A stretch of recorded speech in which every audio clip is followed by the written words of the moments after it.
XSFM입니다. I, D, W, K.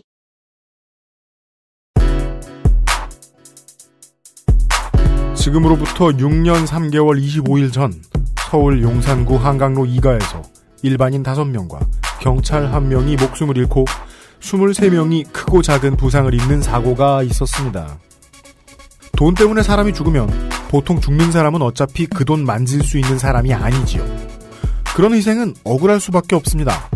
21세기에 쓸 수 있는 그나마 가장 효율적인 방법으로 이 이야기를 기록한 사람들을 만나봅니다. 2015년 6월 두 번째 주말에 히스테리 사건 파일 그것은 알기 싫답니다.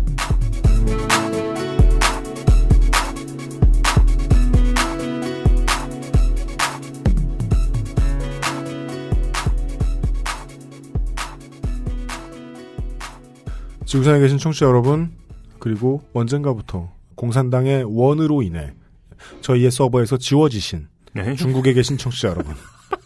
이제 중국의 RSS 피드를 받는 청취자가 저희 서버에서 싹 사라졌어요. 아, 이게 주계장막. 이게 21세기에 부활하는군요. 그렇습니다.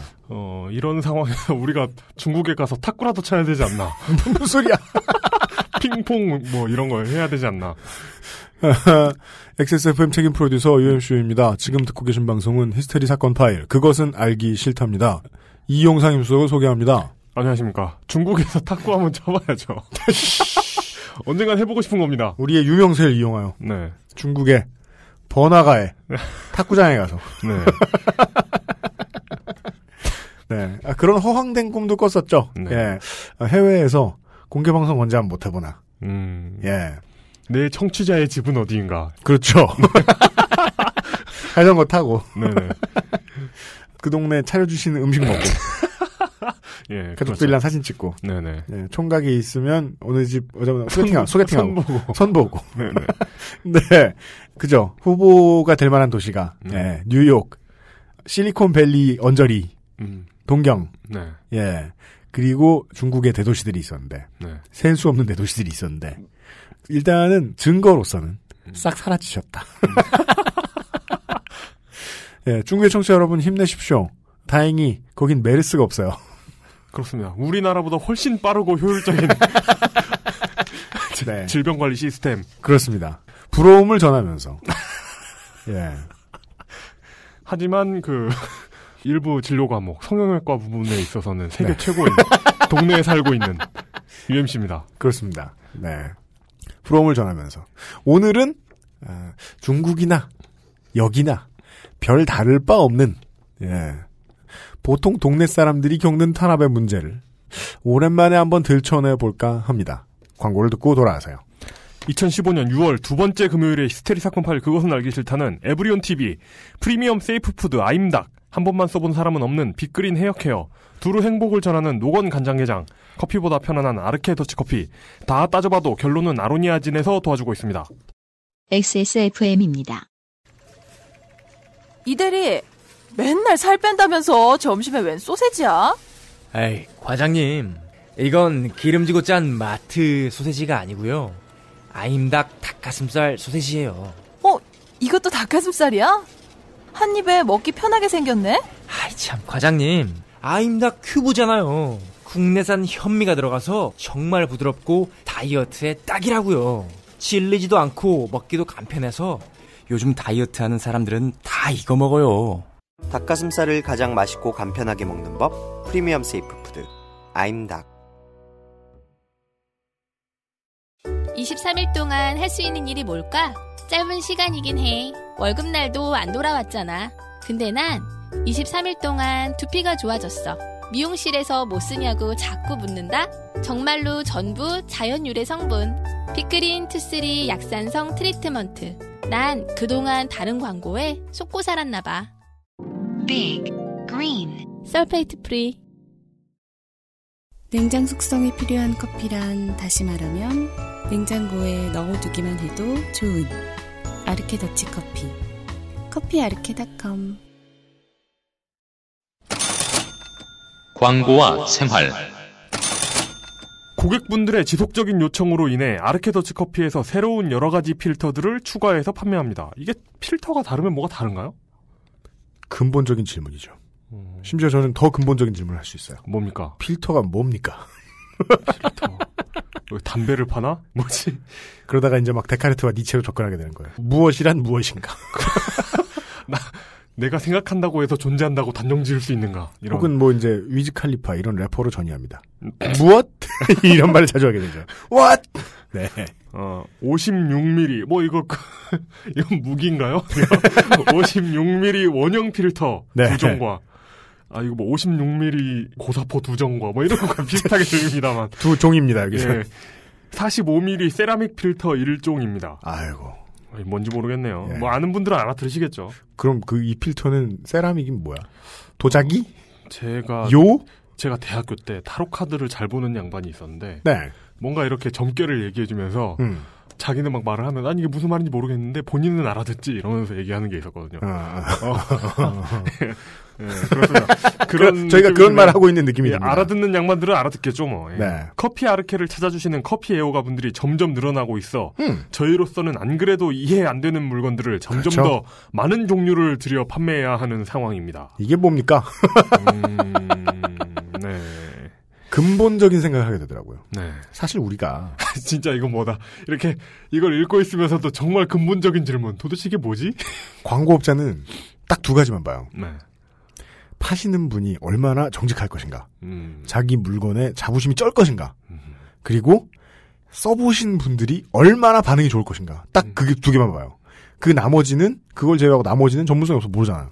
다시 한번 생각하게 되더라고요. 네. 우리는 생각해보니까 한우에 대해서도 모르고 아는 게 없어요. 냉동에 대해서도 모르고 게장에 대해서도 모르고 그래서 홈쇼핑 채널 간장에 대해서도 모른다. 그렇죠. 홈쇼핑 채널을 계속 보다 보면 네.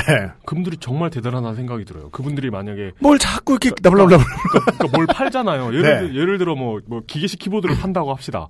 그럼 그분들은 어떻게 얘기하냐면 세상에 있는 기계식 키보드 한 1000종 정도를 써보고 그 중에 이게 이러이러한 면에서 제일 낫다고 얘기하잖아요. 맞아요. 그분이 다음에 나오면 다른 물건에 대해서 그렇게 얘기하거든요. 그러니까요. 저분들의 박학다식함은 어디까지인가? 저분들은 한 2000년 사셨나? 이런 느낌이 들어요. 네. 거기에 비하면 우리의 물뚝심송 만사고문은 그냥 쭉 찌그러진다. 어제는 우리 애도 체리 청축만 쓰잖아. 이러던 분이. 예. 우리 애도 체리 청축만. 오늘은 56mm 장사정 원형 필터 이런 걸 쓴다고 막. 왜 그걸 써야 되는가 역설하고. 예, 그렇죠. 그러실 거 아니에요. 예. 우린 그런 능력은 안타깝게도 없다. 네. 예, 45mm 고폭탄 뭐 이런 거. 그렇습니다. 대체 이게 병장기인지 커피 용품인지 알 수 없다. 먹어도 되는지조차 확인하지 못했다. 이걸 우리 사서 써야 되는지 북한에 날려보내야 되는지. 네. 다만 궁금한 건 그겁니다. 물론 어떤 이제 어버이 단체들은 네. 풍선에 매달아서 북한의 커피 애호가들을 위해서 보낼 수도 있겠지만은 어떤 뭐 최근에 유행하시는 부산대 교수분이나 일베 교수분이나 네. 저희가 궁금한 건 언제나 사용자분들의 후기뿐입니다. 그렇습니다. 그리고 이 얘기는 바깥에 공표하고 싶지 않다. 근데 꼭 내가 말을 해야 되겠다. 그러면은 사장님들한테 숨기고 xsfm25@gmail.com으로 보내주세요. 사장님들한테 왜 숨겨야 되죠? 네? 그럼 뭐 불이익이 갈까봐? 또 모르잖아요. 그러니까 제3의 견제 권력이 필요하잖아요. 예. 그렇다고 해서 뭐 그냥 아무데나 다 해도 되는 간장게장은 너무 맛있습니다. 이런 건 됐습니다. 광고주들을 대상으로 한 파노티콘을 꿈꾸고 있는 UMC. 슈퍼 빌런. 네. 요시가시는 히스테리 사건 파일 그것은 알기 싫다. 어제는 슈퍼 전파자에 대해서 이야기를 했고요. 네. 오늘은 슈퍼 망한 영화. 아니구나. 아직 개봉 안 했구나. 아직 뚜껑이 열리지 않았죠. 네. 간만에 또 세 번째죠. 영화 이야기 한번. 이거 고정 프로 하나 할까요? 망한 영화 감독들 모아두고. 근데 지금 오늘 같은 경우에는 약간 달라요. 네. 망할 영화. 이런 망할 영화. 근데 배우들은 훌륭한 배우들이 나오는 영화더라고요. 예. 곧 소개해드리지요.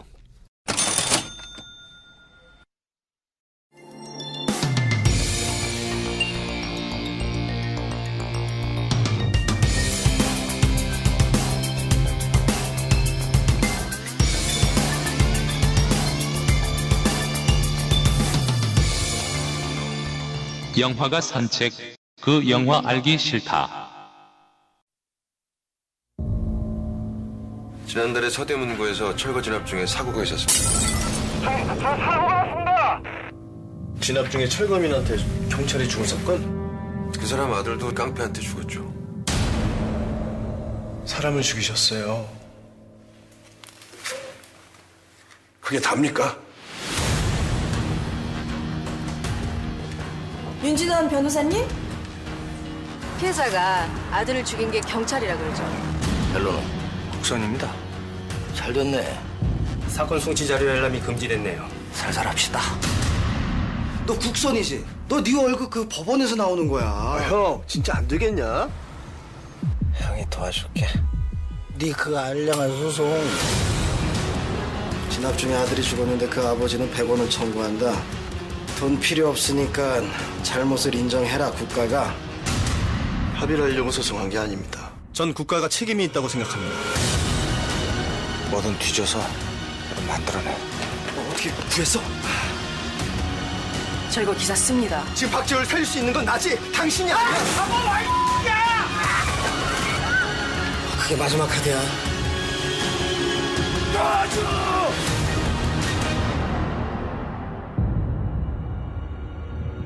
나라는 절대 안 멈춥니다. 누군가 박살날 때까지 끝까지 갈 겁니다. 어쩌다 한번 돌아오는 영화 얘기 시간입니다. 우리가요, 만들어야 되는데 돈이 떨어진 영화, 만들었는데 만들 때나 개봉했을 때나 돈과는 거리가 먼 영화, 요렇게 하나씩 다뤘는데요. 오늘은 다릅니다. 이미 다 만들고 떵떵거리면서 전국 개봉하는 블록버스터 영화 하나 소개해드리죠. 물론 광의로 따지지 않으면 이 영화는 슈퍼히어로도 없고 슈퍼빌런도 없고 뭐 초능력, 액션, 기술집약적 CG 이런 게 없기 때문에 블록버스터라고 못하는데요. 블록버스터의 기본에는 맞습니다. 앞에 소개해드린 두 영화에 비하면은 돈이 정말 많이 들어간 것 같거든요. 비교 대상이 잘못됐다. 비교 대상이 뭐 매드맥스나 뭐 이렇게 아니고. 근데 또 하나의 약속이야. 예. 앞뒤가 틀려먹은 것 같긴 하다. 예, 그렇죠. 여간에 소개해드리는 영화 중에는 돈 제일 많이 든 영화 같습니다. 근데 상관없는 이야기부터 시작을 해드려야 될 것 같습니다. 재개발에는요, 여러 사람들의 의지와 이권이 개입을 합니다. 한두 사람의 팔자 고치는 수준의 일이 아니기 때문에 돈도 돌고요. 주먹도 돕니다. 용역은 이제 죄다 건달들입니다. 빡센 사람들이요. 원어로 하면 하드낙 라이프예요. 근데 이제 예상하기 힘든 일이 발생을 합니다. 재개발 대상 지구의 원래 주민들, 즉 쫓겨나셔야 되는 분들이, 자영업하고 사시는 동네 사람들이 용역을 상대로 1년이 넘게 버팁니다. 그러면 반대쪽에선 어떻게 해야 될까요? 조합원들이 내용 증명을 날립니다. 한 달 안에 주민들 다 내쫓고 시공 들어가라. 못 들어가냐? 계약 해지하자. 시공비만 3조 5천억 원. 조합이랑 지자체랑 여기저기 들어간 비자금은 수백억 대가 됩니다. 어제 말씀드렸듯이 리베이트가 있습니다. 그리고 또 재건축 조합 얘기도 우리 했었잖아요. 그렇죠. 그때 보면 이렇게 내용 증명 날리는 것도 이해가 됩니다. 오늘 출근하다 연락 시겁했던 게 반포 쪽에 네네. 그 구반포 넘어가는 길에 저 메르스? 아니. 늘 있어, 우리 동네엔.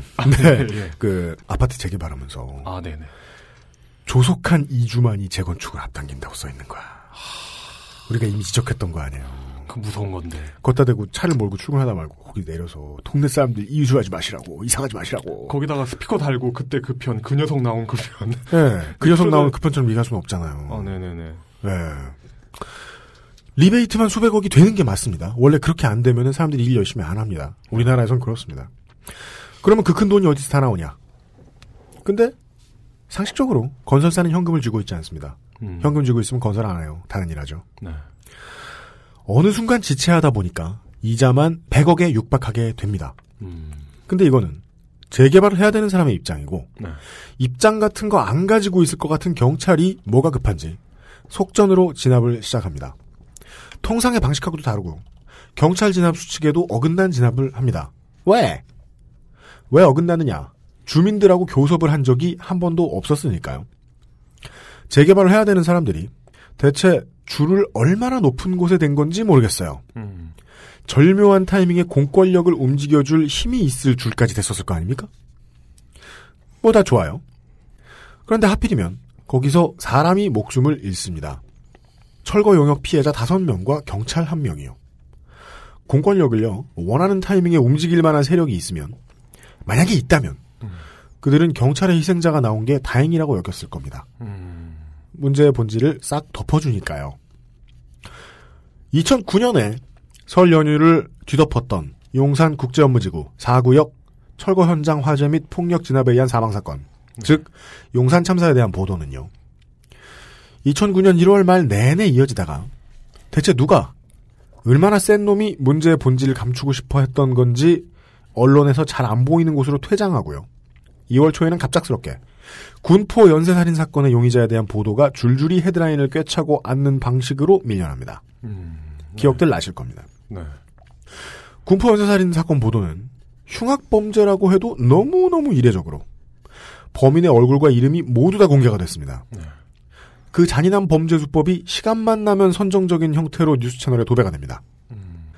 보통 이런 문제가 커질 때는요. 유영철 연쇄살인 사건 당시를 생각을 해보면 범인이 잡히기 직전에 잡히고 난 뒤에 언론이 시끌시끌합니다.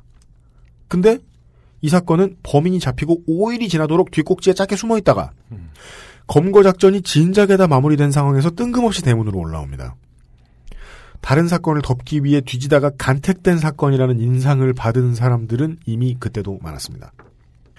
며칠 뒤에 김유정 당시 민주당 의원이 이 여론조작 전략을 주도한 게 청와대라는 사실을 밝혀냅니다. 바깥의 움직임하고 무관하게 검찰하고 법원은 자기 갈 길을 갔었습니다. 국민참여재판 신청이 기각됐고 검찰 수사 기록을 변호인 측이 요청을 했는데 요걸 안 내놓고 법원이 다시 그럼 그냥 압수해달라 라고 신청했으나 법원에다가 신청했는데 법원이 쌩까고 결국 살아남은 철거 피해자 전원을 유죄 판결해버린 사건이었습니다. 네. 이 사건을 모티브로 그저 모티브로 하고 있다는 느낌이 강력하게 드는 제작에 관여한 사람들도 정확히 이 사건을 다룬 영화는 아니라고 주장하는 뭐 좋은 처신이죠. 예. 그런 영화가 2013년에 제작이 끝났는데 개봉이 안 됩니다. 안 된 건지 못 된 건지 모르겠고 오늘 나와주신 분들한테 이 질문을 드려도 시원한 답이 나올 거라고는 예상되지는 않습니다. 네. 아무튼 2년이 지나서 이번 달에 2주 후에 개봉합니다. 굵직굵직한 커리어를 가진 배우들이 무더기로 출연하는 전 그래서 예측합니다. 제작비는 적지 않았을 것이다. 허황되었음에도 기록영화인데다가 유명인 코빼기 하나 찾아볼 수 없으며 저예산인 망원동 인공위성과는 완전히 반대인 네. 영화 소수 의견에 하지만 매드맥스만큼 반대는 아닌 그렇습니다. 매드맥스와 망원동 인공위성 사이에 어딘가에 위치해 있는 네네네. 영화 소수 의견에 김성재 감독께서 청취자 여러분을 뵙기 위해서 XSFM 스튜디오에 나와 있습니다. 반갑습니다. 네, 반갑습니다. 저는 영화를 연출한 김성재라고 합니다. 네. 네, 안녕하십니까. 그리고 아직 뭐 시사회도 되지 않았기 때문에 아무도 알 수 없습니다만은 영화에 1.5초 정도 등장하신 것으로 알려진 엑스트라 배우가 옆에 나오셨어요. 물론 배우가 하는 일이 모두 다 중요하긴 한데 네. 아무리 그래도 우리 방송이 얼마나 우습다고 그래도 이분이 나오시는 건 반대다 하려고 했더니 이분이 이 영화의 원작 소설 소수 의견의 작가라고 하시더라고요. 네. 그래서 그냥 끼워 팔기를 허락했습니다. 영화 배우 손아람 씨. 원작자인 손아람 작가께서도 오랜만에 들으셨습니다. 안녕하셨습니까? 안녕하십니까? 네, 오랜만입니다. 손아람 작가입니다. 네. 영화에 대해서는 뭐 트레일러는 다 공개돼 있고 크레딧 다 나와 돌아다닙니다. 네. 이달 말에 개봉이니까 이제 뭐 이 영화에 대해서 검색만 하시면 웬만한 건 다 아실 수 있습니다. 무슨 이야기를 하는 영화인가. 그리고 실제로 제가 말씀드렸던 대로 픽션이고 모티브들이 여러 개가 있어요. 용산참사 말고도 몇 개가 더 있는데 그 이야기를 천천히 나눠보도록 하겠고 사람들이 가장 궁금해할 만한 그리고 이미 몇 번 답하셨을 것 같은데 저는 그런 보도자료라든가 인터뷰 내용을 보진 못했습니다. 중요해 보이는 질문부터 드리죠. 유명한 배우들이 많이 나왔고 유통하는 이제 최종 유통 즉 극장에 돌릴 회사들도 작은 회사가 아니었던 것 같은데 예, 제가 아는 영화사, 예, 제가 기억하는 영화사. 이용이 알면 유명하다. 네. 개봉을 왜 못했을까요? 2년째. 제가 답을 해야 하나요? 이용도로 이용이 답할 수 있습니다. 보통 모든 문제에 답은 가지고 있죠. 틀릴지라도. 네. 한번 제가 대답을 해볼까요? 시험 상황. 아니면. 네, 당황하시네. 예. 네, 공식적으로는 이런 얘기가 있었습니다. 저희가 개봉하려는 시점쯤에 해가지고 변호인이라는 영화가 개봉을 했어요. 맞습니다. 그러면서 유사한 느낌의 영화라는 이유로, 그러니까 변호인이 워낙 너무나 큰 흥행을 했고요. 이제 그것 때문에 좀 이제 개봉을 초반에는 좀 미루자라는 얘기가 좀 있었어요. 이제 그 이후에는 뭐 작년도 아시다시피 뭐 세월호 문제들이 있으면서 또 이제 이 영화가 무겁다고 얘기를 하면서 좀 미뤄지고. 근데 그 영화 개봉이라고 하는 게 날짜가 꼭 찍혀서 박혀 있는 것이 아니기 때문에 어떤 유격들은 있습니다. 하지만 2년짜리 유격도 종종 있습니까? 없지요. 그죠. 예, 이제 그 문제 때문에 되게 자책도 좀 많이 했어요. 도대체 뭐가 문제인가? 아까 지금 UMC님이 말씀하신 것처럼 이거는 정상적인 형태의 그 영화 비즈니스 안에서 투자받고 캐스팅되고 준비되고 있었던 거기 때문에 이게 저를 정말 모르겠더라고요. 그 문제에 대해서. 물론 들리는 소문들은 되게 많았어요. 근데 그 소문이라고 하는 것들은 어쨌든 떠다니는 풍문이고 여러 가지 추론들이잖아요. 근데 그 추론만 믿고 저 혼자 뭐 비분관계할 수 있는 문제는 좀 아니었던 것 같고요. 정상적인이라고 표현을 하셨다는 건 원래부터 저예산으로 하려고 했던 저예산 영화도 아니고 크라우드 펀딩을 한 것도 아니고 네네, 그렇죠. 보통 메이저 영화들이 만들듯이 그것과 비슷한 돈의 흐름, 인력의 흐름을 가지고 만든 영화인데도 이렇게 오랫동안 쉬는 경우는 본인도 잘 경험을 못하셨다. 네, 제가 영화를 지금 한 17년째 하고 있는데 제가 기억하는 한 이게 처음이지 않을까 싶은 생각이 듭니다. 그리고 거기에서 2년을 기다리시는 동안에 관계자들을 만나보실 거 아닙니까? 아까 말씀해 주셨던 이유들을 두 가지 말씀을 해주셨죠. 세월호 사건 혹은 뭐 변호인이 너무 떠서 둘 다 설득력이 하나도 없는 것이 아직 개봉도 안 한 영화가 뜰지 말지 어떻게 안다고 제끼는지도 이해를 할 수가 없고 세월호 국면에 다른 영화가 개봉을 안 한 것도 아니고 슬픈 영화가 없었던 것도 아니고 그렇죠. 예. 설득력 있어 보이는 변들은 못 들으셨나 보네요. 네, 설득력 있는 변이라고 하는 거는 저도 잘 모르겠어요. 이럴 줄 알았습니다. 차라리 제가 대답을 하면. 최악의 평가인데? 나도 잘 모르. 그건 게스트를 안 부를 거라는 얘기 아니야? 그건 아니고, 이거. 네. 그리고 보면 이제 아시는 분들은 아시겠지만 이제 이 영화를 둘러싼 개봉을 둘러싼 구설들 그거에 이제 지인 원지라고 해야 되나요? 네. 예, 그러니까 그분이 옆에 계신데, 그러니까 그분의 추론에 대해서 사실은 우리 저 엑스트라 배우죠. 그렇죠. 예. 그분의 추론으로 인해 가지고 이게 조금 공론화가 된 적이 좀 있었고요. 일단 그 질문을 그럼 맞는 질문을 드려보죠. 영화의 배급 진행이 사실상 중단되었어. 중단이라는 게 뭐 아저씨들 일하는데 별거 있습니까? 연락 안 오면 중단이지. 이게 개봉이 안 되고 일이 진행이 안 된다라는 게 어떤 극적인 이벤트가 있는 게 아니라 아무 이벤트도 없는 거죠, 그냥. 그렇죠. 슬그머니죠, 그냥. 네. 예. 뭐 예를 들어 지금 오디오북 소라소리가 시작이 될 때까지 제가 겪었던 일들을 생각하면 이런 방송을 만들어보자, 저런 방송을 만들어보자라고 말씀하시는 분들 많았거든요. 제가 다음에 밥이나 먹자라고 말씀을 드리고 연락 안 드리면 그건 중단이거든요. 그런 형태의 중단. 뭐 어느 경우에나. 예. 하여간 영화의 배급 진행이 그러면은 상식적으로 중단이라고 표현하면 중단인 겁니다, 사람들이. 중단이 됐을 때 손아람 작가께서 페이스북에 이런 말을 썼다고 기사에서 봤어요. 작가 페이북 친구인데 페북에서 못 봤는데 페북에 이렇게 정리하셨더라고요, 기자분들은. CJ가 이 회장의 구속 이후에 개봉을 1년간 연기하던 소수 의견을 대법원 판결을 앞두고 폐기 처분을 하기로 했으니까 이것은 정권에 보내는 수십억 원짜리 화해의 메시지다 라고 실로 원색적인 천둥벌거숭이 같은 비난을 서슴지 않으셨어요. 배급을 하기로 한 지금 시점의 의견부터 피력해 주십시오. 어떻게 생각하십니까? 사과해. CJ와 사과해. 네, CJ에 사과 드린다고 말은 못하겠고요. 아까 밥 얘기를 하셨는데 사실 만들 재료가 없어서 밥을 못 내놓겠다라는 정도까지 이야기가 나오면은 그거는 식당에서 그렇게 얘기하는 데는 이유가 저는 없을 수는 없다고 생각해요. 식당에서 식사 시간에 딱 우리 손님 한 테이블한테만 이 밥은 내놓을 수가 없다. 네. 너에겐 밥을 내놓을 수가 없다고 말하는 건 저는 우연일 수가 없다고 생각하고요. 아, 배급사가 프로덕션 측에, 영화 만든 측에. 예. 그 변호인 세월호. 네. 사실 소수견이 어떻게 보면은 맞춰서 찾아가야 되는 시점이에요. 예. 네, 맞습니다. 그렇게 해야 되는 이유일 수도 없고, 그리고 사실 내부적으로 제가 직간접적으로 겪었던 이야기를 여기다 다 할 수는 없지만, 이 영화가 그 철거민에 대한 이야기인데, 네. 영화 이쪽으로 우리 자주 하던 얘기처럼 철거 서사를 갖게 됐고, 어떻게 보면 영화가 재개발된 셈이고, 사실 여기. 그렇군요. 네. 여기 오랜만에 왔는데, 네. 스튜디오도 지금 재개발이 됐잖아요. 네, 그렇죠. 네, 굉장히 커졌어요. 그렇죠. 네. 스튜디오가 스스로 자라난 건 아닙니다. 옮긴 거죠. 네. 네. 그래서 소수견도 위층으로 재개발됐다라고 정리를 하고 대답을 끝내면 안 되겠습니까? 사과는 안 하겠지만. 네, 사과는 할 수 없고요. 네. 아까 하려던 질문을 다시 드리죠.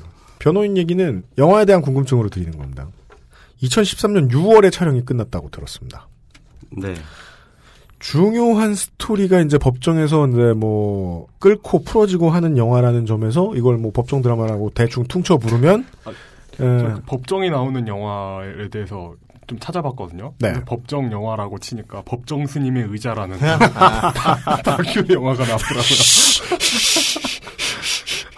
그러게요. 네네. CJ 측은 한때는 법정 스님의 다큐가 나가지 안 되겠다. 네.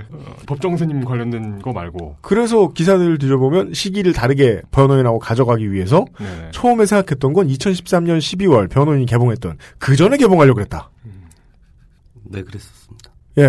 그러니까 그건 이제 저와 제작사의 의지였죠. 사실 그 부분에서 이제 당시 이제 투자 배급을 맡았던 CJ 쪽에서 네. 예를 들면 우리말로 이제 시다대라 그러는데 영화계에서 쓰는 그게 뭡니까? 영화를 만들 때 구체적으로 날짜를 결정하진 않지만 어떤 시점에 영화를 개봉할 것이다 그러면 거기에 맞춰서 이제 모든 프로덕션들이 이제 그 시점을 향해서 이제 달려가잖아요. 네. 그러니까 그 어떤 그 시점을 맞추는 건데 저희가 가능한 시점은 10월 이후부터였어요, 사실은. 10월. 한참 전부터 가능했네요, 변호인이 나오기. 그렇죠. 10월 한 중순 이후부터 11월은 아무 때나 가능할 수 있을 만큼 네. 작업을 완료하고 개봉 준비를 할 수 있었는데 그 시절이 그리고 또 빅 시즌은 아니잖아요. 그러니까 저희 영화도 그렇죠. 예. 저희 영화도 빅 시즌에 들어갈 영화는 좀 아니라고 생각을 했고. 추석 지나면 좀 비껴가는 겁니까? 대목을? 그렇죠. 그러니까 추석과 보통 크리스마스 시즌의 이제 사이 그 시절 정도에서 이제 가능하다고 생각을 하고 준비를 했고 그것 때문에 사실은 좀 쫓기듯 바쁘게 촬영을 한 면도 좀 있어요. 2013년 가을에 맞추시려고. 네네네. 충분히 할 수 있을 만큼 그렇게 해놓자라고 했는데 이제 그 시점을 놓쳤고 변호인이라는 영화가 준비되고 있었던 걸 알고 있기는 했으나 그리고 네. 송강호라는 아주 빅스타가 나오기는 하지만 그 영화가 이 정도까지 사회적인 파장을 일으키면서 큰 영화가 될지는 몰랐죠. 몰랐고 윤계상과 송강호의 일기토 그러게요. 영화를 참 보여드리지 못해서 네. 아쉽습니다만 영화를 보시면 윤계상 씨의 연기가 되게 훌륭합니다. 네. 그리고 아주 근사한 표정으로 이제 거의 주인공이십니다. 멋지게 나오고 있습니다. 예. 예의가 아닐 것 같다는 생각이 들면서도 자꾸 여쭤볼 것 같네요. 오늘 내내. 10월 달에 네네. 배급사를 통화라도 하시지 않습니까? 2013년 10월에 뭘 하던가요? 다음 주에 봐요. 쌀이 덜 불려졌어요.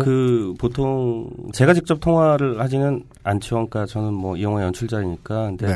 저희 이제 프로듀서나 제작자하고 이야기를 해보면 매달 배급사에서는 배급회의 같은 거를 하겠죠. 그러니까 예. 많은 영화들을 움직이니까 그달에 그러니까 보통 2주 간격으로 이제 영화들을 이제 배치를 하는데 이제 매번 그 회의 테이블에 저 영화가 안 올라갔던 거로 저는 알고 있어요. 그러니까 배급사의 회의 테이블에. 그게 무슨 의미인가요? 어떤 영화들이 있어요. 그러면 네네. 이제 그 영화들의 이제 배급 시기를 조율을 해야 할 거 아닙니까? 그렇죠. 그러면 이제 그 작업이 완료된 영화들 중심으로 그때 조금씩 이제 유격을 긋고 조정이 되죠. 근데 네.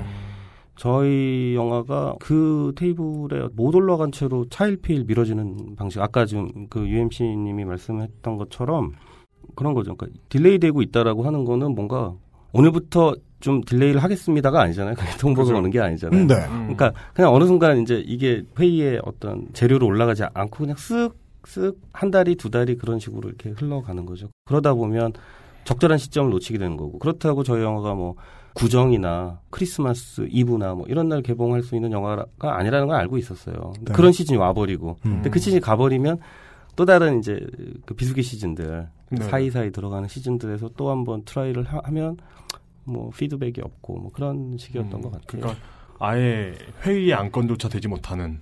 우리 엄마가 저한테 너무 많이 하던 말이라 제가 살면서 가장 쓰기 싫어하는 단어가 하나 있어요. 뭡니까?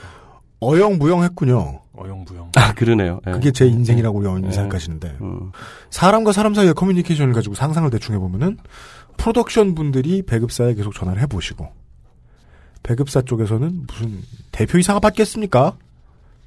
과장급 차장급이 얘기해주지. 이번 주에는 그걸 회의하고 이거 회의 안 했는데요. 네, 다시 연락드리겠습니다. 끊은 다음에 다시 이제 감독님이 궁금해하시면 프로덕션 측에서 이번 주에도 얘기 안 한 것 같던데요. 하는 식으로 한 6개월 흘렀더니 대목 몇 개가 지나가고 대목을 피해야 했고 뭐 블라블라 피해야 했고 세월호는 그 많은 핑계들 중에 하나였네요. 네, 그러네요. 그래서 1년이 지났을 테니까요. 1년이란다. 가만히 있어보자. 어떻게 봐야 되나. 한 7, 8개월이 지났을 테니까. 그렇죠. 세월호 국면 이후부터는 좀 일부에서 동력이 떨어졌겠네요. 개봉 안 하겠네 이러면서. 그러니까 세월호가 4월이었잖아요. 세월호의 여파들로 뭐 4월, 5월, 뭐 6월까지 간다라고 치면. 네. 그럼 여름에는 이제 한국에서 제일 큰 시장이 열리는 거죠. 영화에서는. 그렇죠. 그렇습니까? 네, 그렇죠. 네, 여름 시즌 7월, 8월, 뭐 6월부터 시작해서 그렇게 시장이 열리고 그리고 나서 그럼 큰 시즌은 큰 시즌이라고 안 받아주고. 그렇죠. 큰 시즌은 큰 시즌이라 못 들어가고. 더위가 지나가면 짧게 한 타이밍이 있는데 그때 연락 쌩까버리고. 추석이 왔으니 추석이 왔소. 그렇죠. 예, 그런 고기를 보내주겠소. 그러다 보면 1년 지나가는 건 진짜 금방이거든요. 그러네요. 예. 하여간 그런 식으로 미뤄제끼는 영화들은 거의 없다. 만들어 왔으면. 그렇죠. 예, 그 정도로 많은 시간을 그렇게 딜레이 되는 경우는 없죠. 그럼 여기까지 생각을 해봐야 되겠네요. 매우 제한된 관의 개수로 개봉을 해줄 수도 있었잖아요. 프로덕션의 기분을 상하게 하면서. 그럴 수도 있죠. 보통 이제 그런 경우에 영화 던진다 그러는데. 그건 프로덕션이 안 받았습니까? 아니요. 그런 제한들은 없었어요. 그런 그러니까, 거조차 없었어요. 그러니까 영화를 만든다라는 게 이제 여러 사람들의 힘이 모여서 가는 거잖아요. 네. 그러면 어떤 스킨십 같은 게 있는 거거든요. 사람들끼리에. 제 투자배급사의 담당들 있지 않습니까? 예. 저는 아직도 기억하기에 그 친구들하고 아직도 연락을 긴밀히 하고 있는데 굉장히 그 영화에 대한 애정이 많아요. 아저씨 된 입장에서 얘기하자면 그 아저씨들이 뭘 잘못했겠습니까? 아, 그런 겁니다. 네, 네. 그런 겁니다. 그러니까 어찌 보면은 이제 그 저희 영화의 어떤 그 스토리의 맥락하고도 좀 비슷한데 네. 그게 모든 사건이 있고 그 사건의 본질에 접근하다 보면 그 본질은 항상 약간 좀 베일 뒤에 있는 것 같은 느낌. 네. 만져져지지 않는 것 같은 느낌. 네. 그러니까 누군지조차 모르는 느낌. 뭐 그런 기분이었던 것 같아요. 뭔가 문제가 있고 이게 되게 답답한데 어디서 문제가 있고 그러니까 무엇을 해결해야 되는지에 대해서 이제 뭐 들을 수 있는 데가 없는 거죠. 그러니까 벽 보고 얘기하는 것 같은 느낌으로 좀 오랜 시간을 보낸 것 같아요. 애플 관련된 일을 하는 팟캐스트라던가 오원국 씨의 마음. 네. 혹은 애플의 승인을 기다리는 팟캐스트 만드는 놈. 그리고 뭐 팟캐스트에 뭐 피드가 에러 났는데 왜 에러 났는지 모르겠는 상황. 그렇죠. 네. 애플은 정중하게 메일을 보내죠. 피드가 에러 났습니다. 뭔가 문제가 발생했으니 등록이 잠시 취소되었습니다. 네. 당신의 집을 잠시 빼앗겠습니다. 궁금하면 침착하세요. 그런 느낌. 네. 그 우리가 장클로드 반담이 나오는 영화 좋아하는 이유죠. 명징한 끝판왕이 반드시 나오잖아요. 예. 네. 안 나온다. 그죠. 이럴 때는 과격하게 막 던지는 소남 작가께 여쭤보겠습니다. 프로덕션 측하고 꾸준히 연락을 하셨잖아요. 네. 포기하신 것 같았나요? 아니요. 포기했다는 느낌은 이거는 영화사에서 뭐 포기하고 그럴 종류의 문제는 아니고. 네. 저는 사실 중간에 다른 일로 CJ에서 이제 이 영화 담당자 통화를 한번 했었어요. 네. 그때 제가 들은 건 딱 한마디였죠. 뭡니까? 영화 외적인 이유로 영화가 개봉되지 못하고 있어서 미안하다. 아, 그런 얘기를 해요? 그런 얘기를 들었어? 네. 영화 외적인 이유로? 네. 아, 감독님 처음 들으시는 거예요? 네, 그런 얘기는 처음 들었죠. 네. 영화 외적인 이유로 영화 개봉 못하겠다. 네. 사실 뭐 제가 이 문제에 대해서 말할 입장은 아니에요. 저는 이제 어떻게 보면 이 영화에서 가장 외곽에 있는 사람이고 그걸 아시면서 이렇게 페이스북에서 그거는 난동을. 그거는 매우 어떻게 보면 이제 정치적인 선택이었는데요. 그죠. 제가 영화에 가장 외곽에 있었기 때문에 사실 할 수 있었던 행동이고 가장 뭘 말해도 다 맞다는 거 아니야? 그 영화의 중요권의 가장 중심에 있는 사람들은 할 수 없는 이야기였고 어떻게 보면은 제가 선택된 거죠. 아 그럼 지금 딴 사람이 시켜서 그랬다는 거예요? 그 선택의 주체는 누굽니까? 그러니까 배후에 누가 있어요? 이것도 굉장히 뭔가 흥미진진한 음모 이론 같은. 아 누가 선택한 거야? 다 말해놓고 자기 책임이 아니라고 하시잖아요 지금? 하여튼 뭐 결론적으로 보면은 결국 이 영화 CJ에서 나오지 않았잖아요. 네. 그 결론이 모든 것을 말해주고 있다고 저는 생각할 수 있죠. 전 되게 무서운 것 같아요. 내가 선택된 거다. 그게요. 제가 들어도 무서운 얘기. 그건 니오가 하는 말이잖아. 내 마음속에 제임스가 나를 선택했다. 아니, 자, 그러네요. 그 부분은 사람들이 의심을 해도 되는 부분이네요. 결국 최초에 배급하기로 했던 CJ가 아닌 회사로 나온다. 배급은. 사실 우리가 얘기는 안 하고 있지만 뭔가 이런 의혹을 가지고는 있잖아요. 네. 비슷한 의혹. 근데 이걸 이렇게 직접적으로 말씀하시니까 놀랍습니다. 관련된 거 하나 더. 지금 영화의 내용과 관련해서 저희가 이제 영화를 볼 수가 없었으니까. 중요한 역할로 출연하신 손아람 작가도 아직 못 보셨다니까. 여기저기서 이제 인터뷰 요청이 있을 때 뭔가를 강조하려는 듯한 레토릭인 것으로 저는 읽혔는데 이것은 용산 참사에 관한 이야기가 아니다. 라고 자꾸 표제들을 뽑더군요. 그 기자들이. 네네네. 의도하신 대로 나간 거예요, 그게? 제가 뭐 그런 자리에 익숙한 사람은 아니기 때문에 제가 의도한 방식은 아니었고요.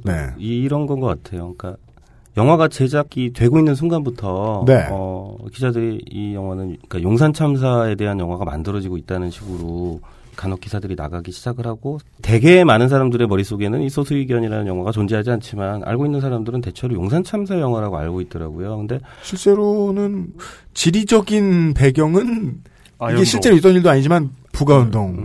그러니까 그 정도로 아주 이제 국부적으로 저희가 이를테면 기술적으로 피해갔다 뭐 이 정도의 이야기가 아니고요. 저는 이게 용산 참사 영화였으면 영화를 만들지 않았을 거예요. 그 얘기를 좀 자세히 들어볼까요? 제 시작부터 그건 뭐냐면 손아람 소설가의 소설이 제가 영화를 만들고 싶은 어떤 의욕이 생겼던 여러 가지 이유 중에는 영화는 그런 것 같아요. 영화 만드는 사람들 되게 바보고 쉬워요. 재미있어서 한 거예요, 사실은. 이게. 아주 재미있는 이야기였다고 생각을 했고요. 소설이 재밌었다. 근데 재미있는 일단 본격적인 법정 드라마의 요소를 다 가지고 있었어요. 이 영화, 이 소설 안에서는. 그리고 아주 더 훌륭했다고 생각하는 거는 이게 일테면 바다 냄새 안 난다 그래야 될까요? 바다 냄새?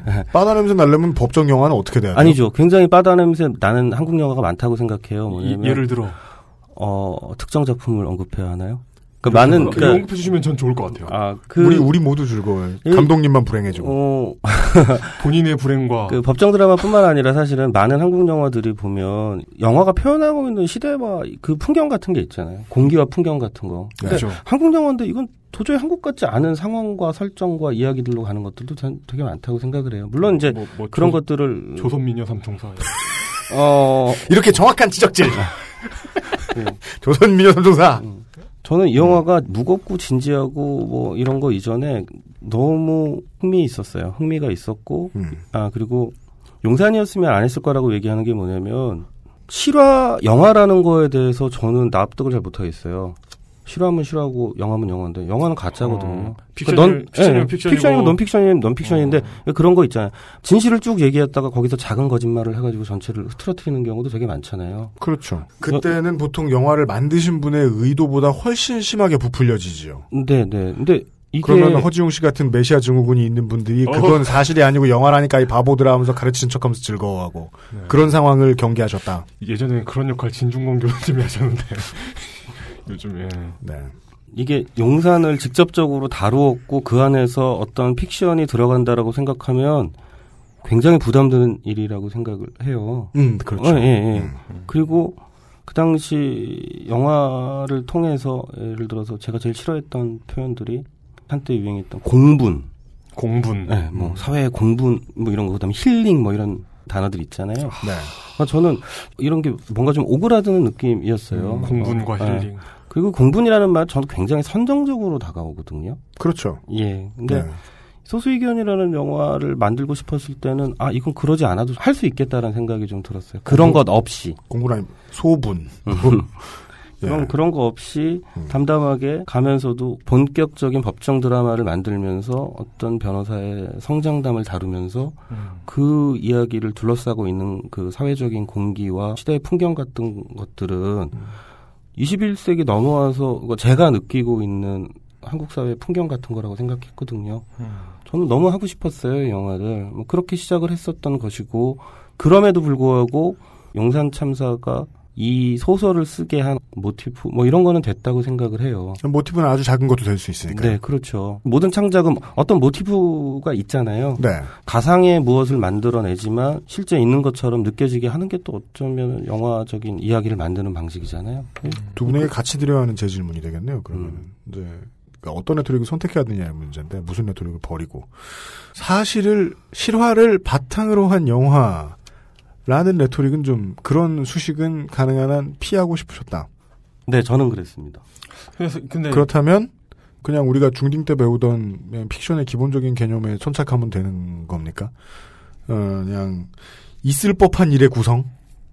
작가님한테 여쭤볼까요? 네, 일단 있는 그대로를 말하면 사실 소수견은 용산 참사 실화에서 차용한 부분이 굉장히 적은 정말 모티브에 해당한 이야기고요. 그리고 굉장히 적습니까?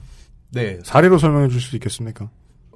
일단은 국민참여재판 실제로는 가지 못했잖아요. 그렇죠. 소수견은 국민참여재판에 대한 이야기이기도 하고, 그리고 화재라는 사건이 있지도 않았고, 물론 철거촌이라는 철거민이라는 배경은 있지만, 용산 참사 이야기가 아니다라는 감독님의 말은 저는 이제 다른 각도로 동의를 해요. 용산 참사 이야기가 아니고, 제 생각은 용산 참사 이상의 이야기라고 생각합니다. 더 큰 이야기. 사실 어떤 철거촌이나 정부보다 다루는 이야기에서 다루는 건 훨씬 더 큰 단위의 그런 어떻게 보면 사법 체계를 정면으로 다루는 그러니까 변호사인데 변호사의 적이 사실은 그의 어떤 직업이기도 한 법인 거죠. 예. 최근 개봉한 영화로 비교하자면 샌 안드레아스하고 비슷하다고 보면 되겠습니까?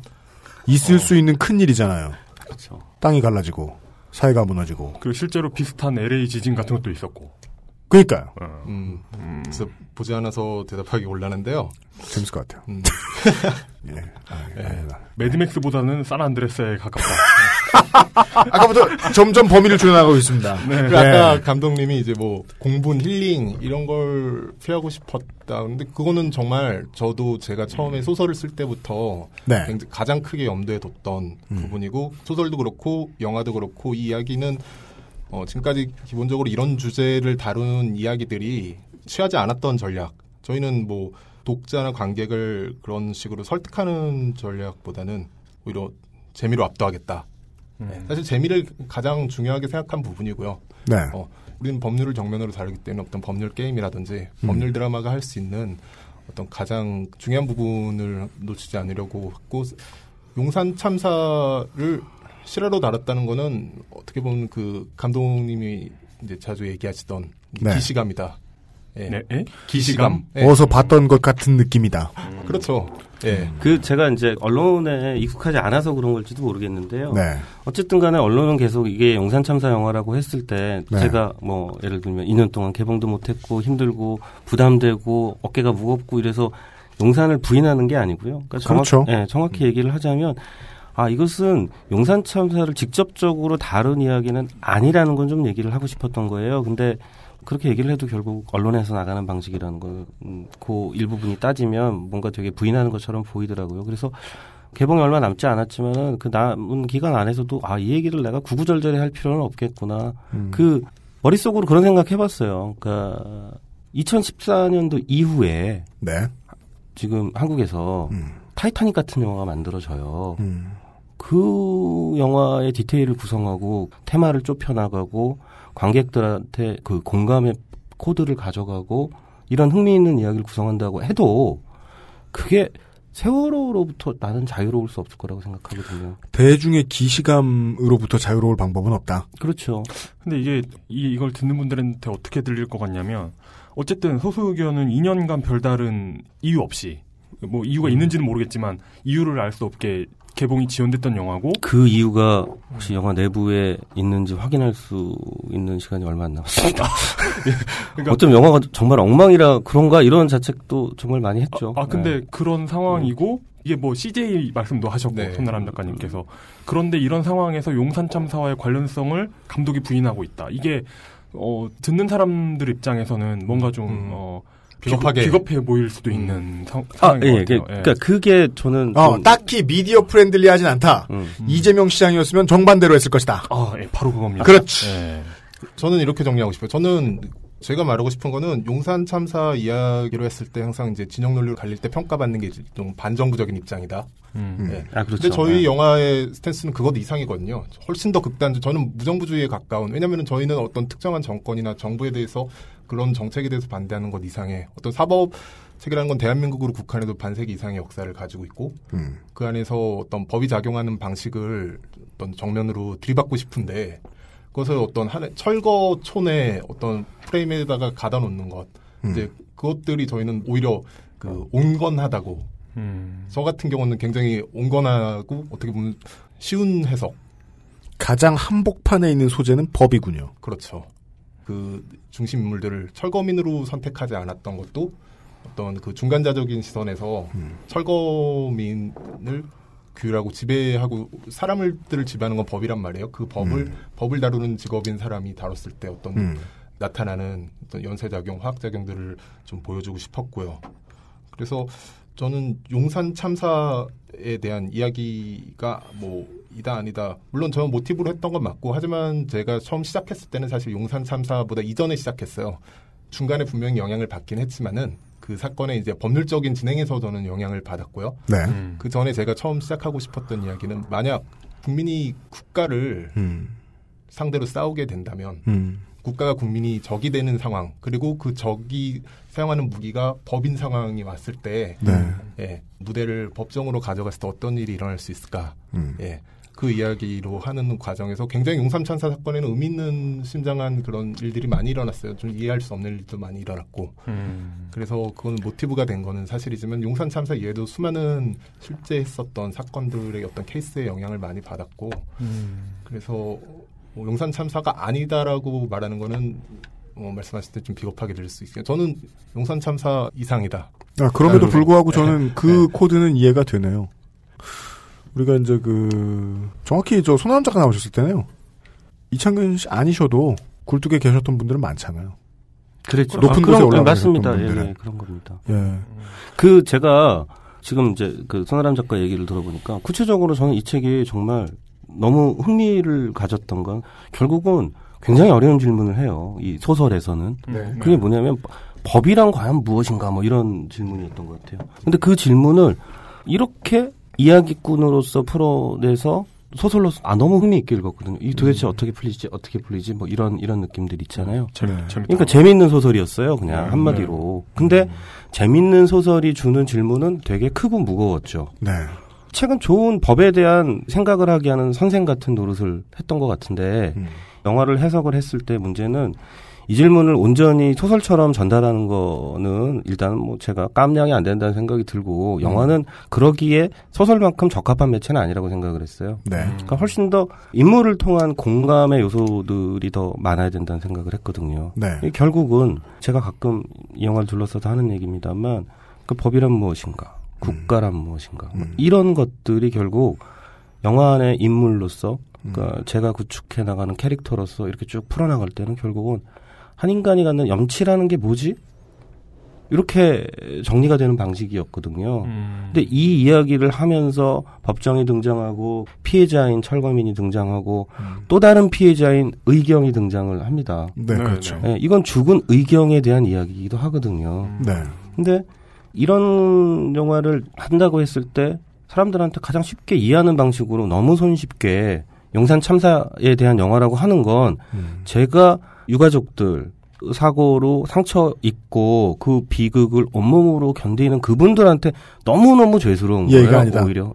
저는 그게 예의가 아니라고 생각했어요. 그러니까 그건 또 제가 갖는 염치인 거거든요. 내가 이 영화를 용산 참사의 영화가 아니라고 얘기하는 건 무엇이 두렵거나 무엇을 피해가고 싶거나 변명하고 싶어서가 아니고요. 그분들한테 그러면 염치가 없는 것 같다는 생각을 했어요. 작품에 대한 예의 및 모티브가 된 사건의 관련자들에 대한 예의를 다 종합해보면 네. 옳은 스탠스는 그때 일이 너무 슬퍼요가 아니다. 그죠. 네. 이해했습니다. 그러면 최종적으로 그런 질문은 괜히 드리고 싶나요? 제가 아까 그렇게 말씀드렸는데 한가운데의 소재로 법을 두셨던 것 같다. 최초의 모티브는 보통은 자기 승깔이죠, 승깔. 그죠. 작가는. 근데 자기 성깔을 건드리면 일단은 본능적으로 해결책 쪽으로 다가가려고 하잖아요. 해결책 혹은 책임 소재. 그 놈들을 잡는 게 매력이 있거든. 아까 제가 장클로드 반담 영화 얘기했듯이. 그렇죠. 끝판 보스가 보이면 걔에 대해서 얘기를 하고 싶거든. 그 자리에 있던 게 법 체계입니까? 도마 네. 위에 딱 잘 보이게 올려놔야지 하고 싶었던 게. 네. 저는 법이었고요, 분명히. 그리고 제가 이야기를 만들 때 네. 목표로 했던 과제는 창조하지 않는다. 있었던 케이스들을 모조리 수집하고 있었던 사건만으로 하나의 이야기가 나오는지 보자. 실제로 이 영화와 소설에서 쓰였던 거의 대부분의 주요 사건, 실제로 있었던 기록으로 남아있는 판례라든지 사건으로부터 끄집어 와서 이야기를 구성했어요. 네. 그래서 영화를 보면은 매우 자극적으로 볼 수도 있고, 그리고 터무니없어 볼 수도 있고, 매우 극화되었다고 볼 수도 있는 많은 장면들이 사실은 어떤 실제로 있었던 케이스에서 가져왔고요. 그리고 저는 의도 자체가 터무니없다. 본인의 예, 연기. 어떤 법 체계 제 여러 번 여쭐 겁니다 오늘. 그럴듯했다고 저는 믿는데 1.5초 나오신다고 전해집니다. 네. 찾아보세요. 네. 네. 그래요. 그래서 저는 어떤 실제로 있었던 재료들만을 가지고 네. 네, 모아서 하나의 이야기가 나올 수 있는지를 보자는 게 제 이제 어떤 그 형식상의 목표였고요. 네. 네. 제가 이 얘기가 흥미있는 얘기가 될지 모르겠는데 이제 저는 이 영화를 준비하고 있었던 시절에 부당거래 유승환 감독이 이제 부당거래라는 영화를 개봉을 했어요. 네. 그 영화를 보는데 저는 그런 생각을 했어. 내가 준비하고 있는 이 소수 의견이라고 하는 영화는 저 부당거래라는 영화와 마블식으로 얘기하면 같은 세계관을 좀 공유하고 있다는 생각을 했어요. 왜냐하면 그래요?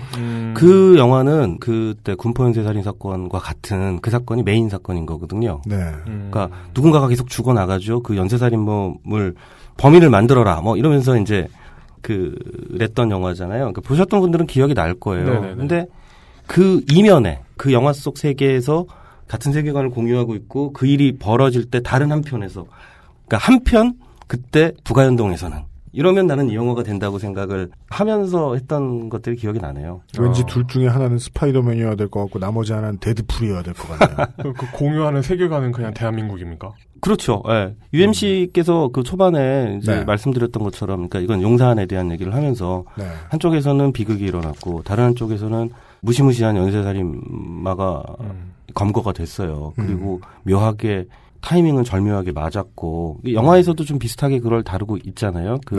보도를 하는 방식에서. 그래서 한편으로는 그런 생각을 했었어요. 이 영화 안에서 경찰서장을 부당거래에서 그 경찰서장을 역할했던 그분이 만약에 캐스팅이 되고 잠깐 나오는 화면 속에 흘러가는 체포된 연쇄살인마가 영화 속의 범인으로 끼워 그 두 캐스팅만 맞춰버리면 법원 복도에서 류승범 씨가 물 먹고 있고 뭐 그렇게 쓱만 네 그렇죠. 그렇게만 가면 이건 완전 완벽하게 같은 세계관을 공유하는데 그 이용님이 말씀하신 것처럼 그렇게 되면 그 세계관은 뭐냐? 그거는 대한민국이죠. 그런 기분으로 했던 것 같아요. 알겠습니다. 그 유승범 씨가 그 윤 변호사의 뭐 연수원 동기라던가. 그렇죠. 네. 잘 나가는 검사도. 그쯤, 그러니까 출연하지 않았지만 어쨌든 그렇게 맞춰버리면 이건 결국은 부당거래라는 영화도 그런 종류의 사회적인 공기하고 뭐 시절의 풍경 이런 거 있지 않습니까? 그렇죠. 그러니까 저는 그런 거라고 생각해요. 이 영화도 뭐 특별히 돈 주고 이 영화를 꼭 보러 오세요라고 그 팟캐스트에 나와서 호소하지 않아도 될 수 있을 만큼 그냥 어떤 비즈니스의 논리 안에서 투자받고 캐스팅되고 뭐 그래서 영화를 만들었고 서사가 꼬여있는 영화들은 관객과 게임하는 면도 좀 있지 않습니까? 게임을 그렇죠. 스스로 즐기면서 만들었고 그리고 아까 공분이라는 표현을 했는데 저는 어떤 식으로든 이게 공감되는 영역은 있었으면 좋겠다고 생각을 한 거죠. 관객들한테. 분노하긴 안 하더라도 아무 멋대가리도 없고 매력도 없는데 재밌을 것 같아요.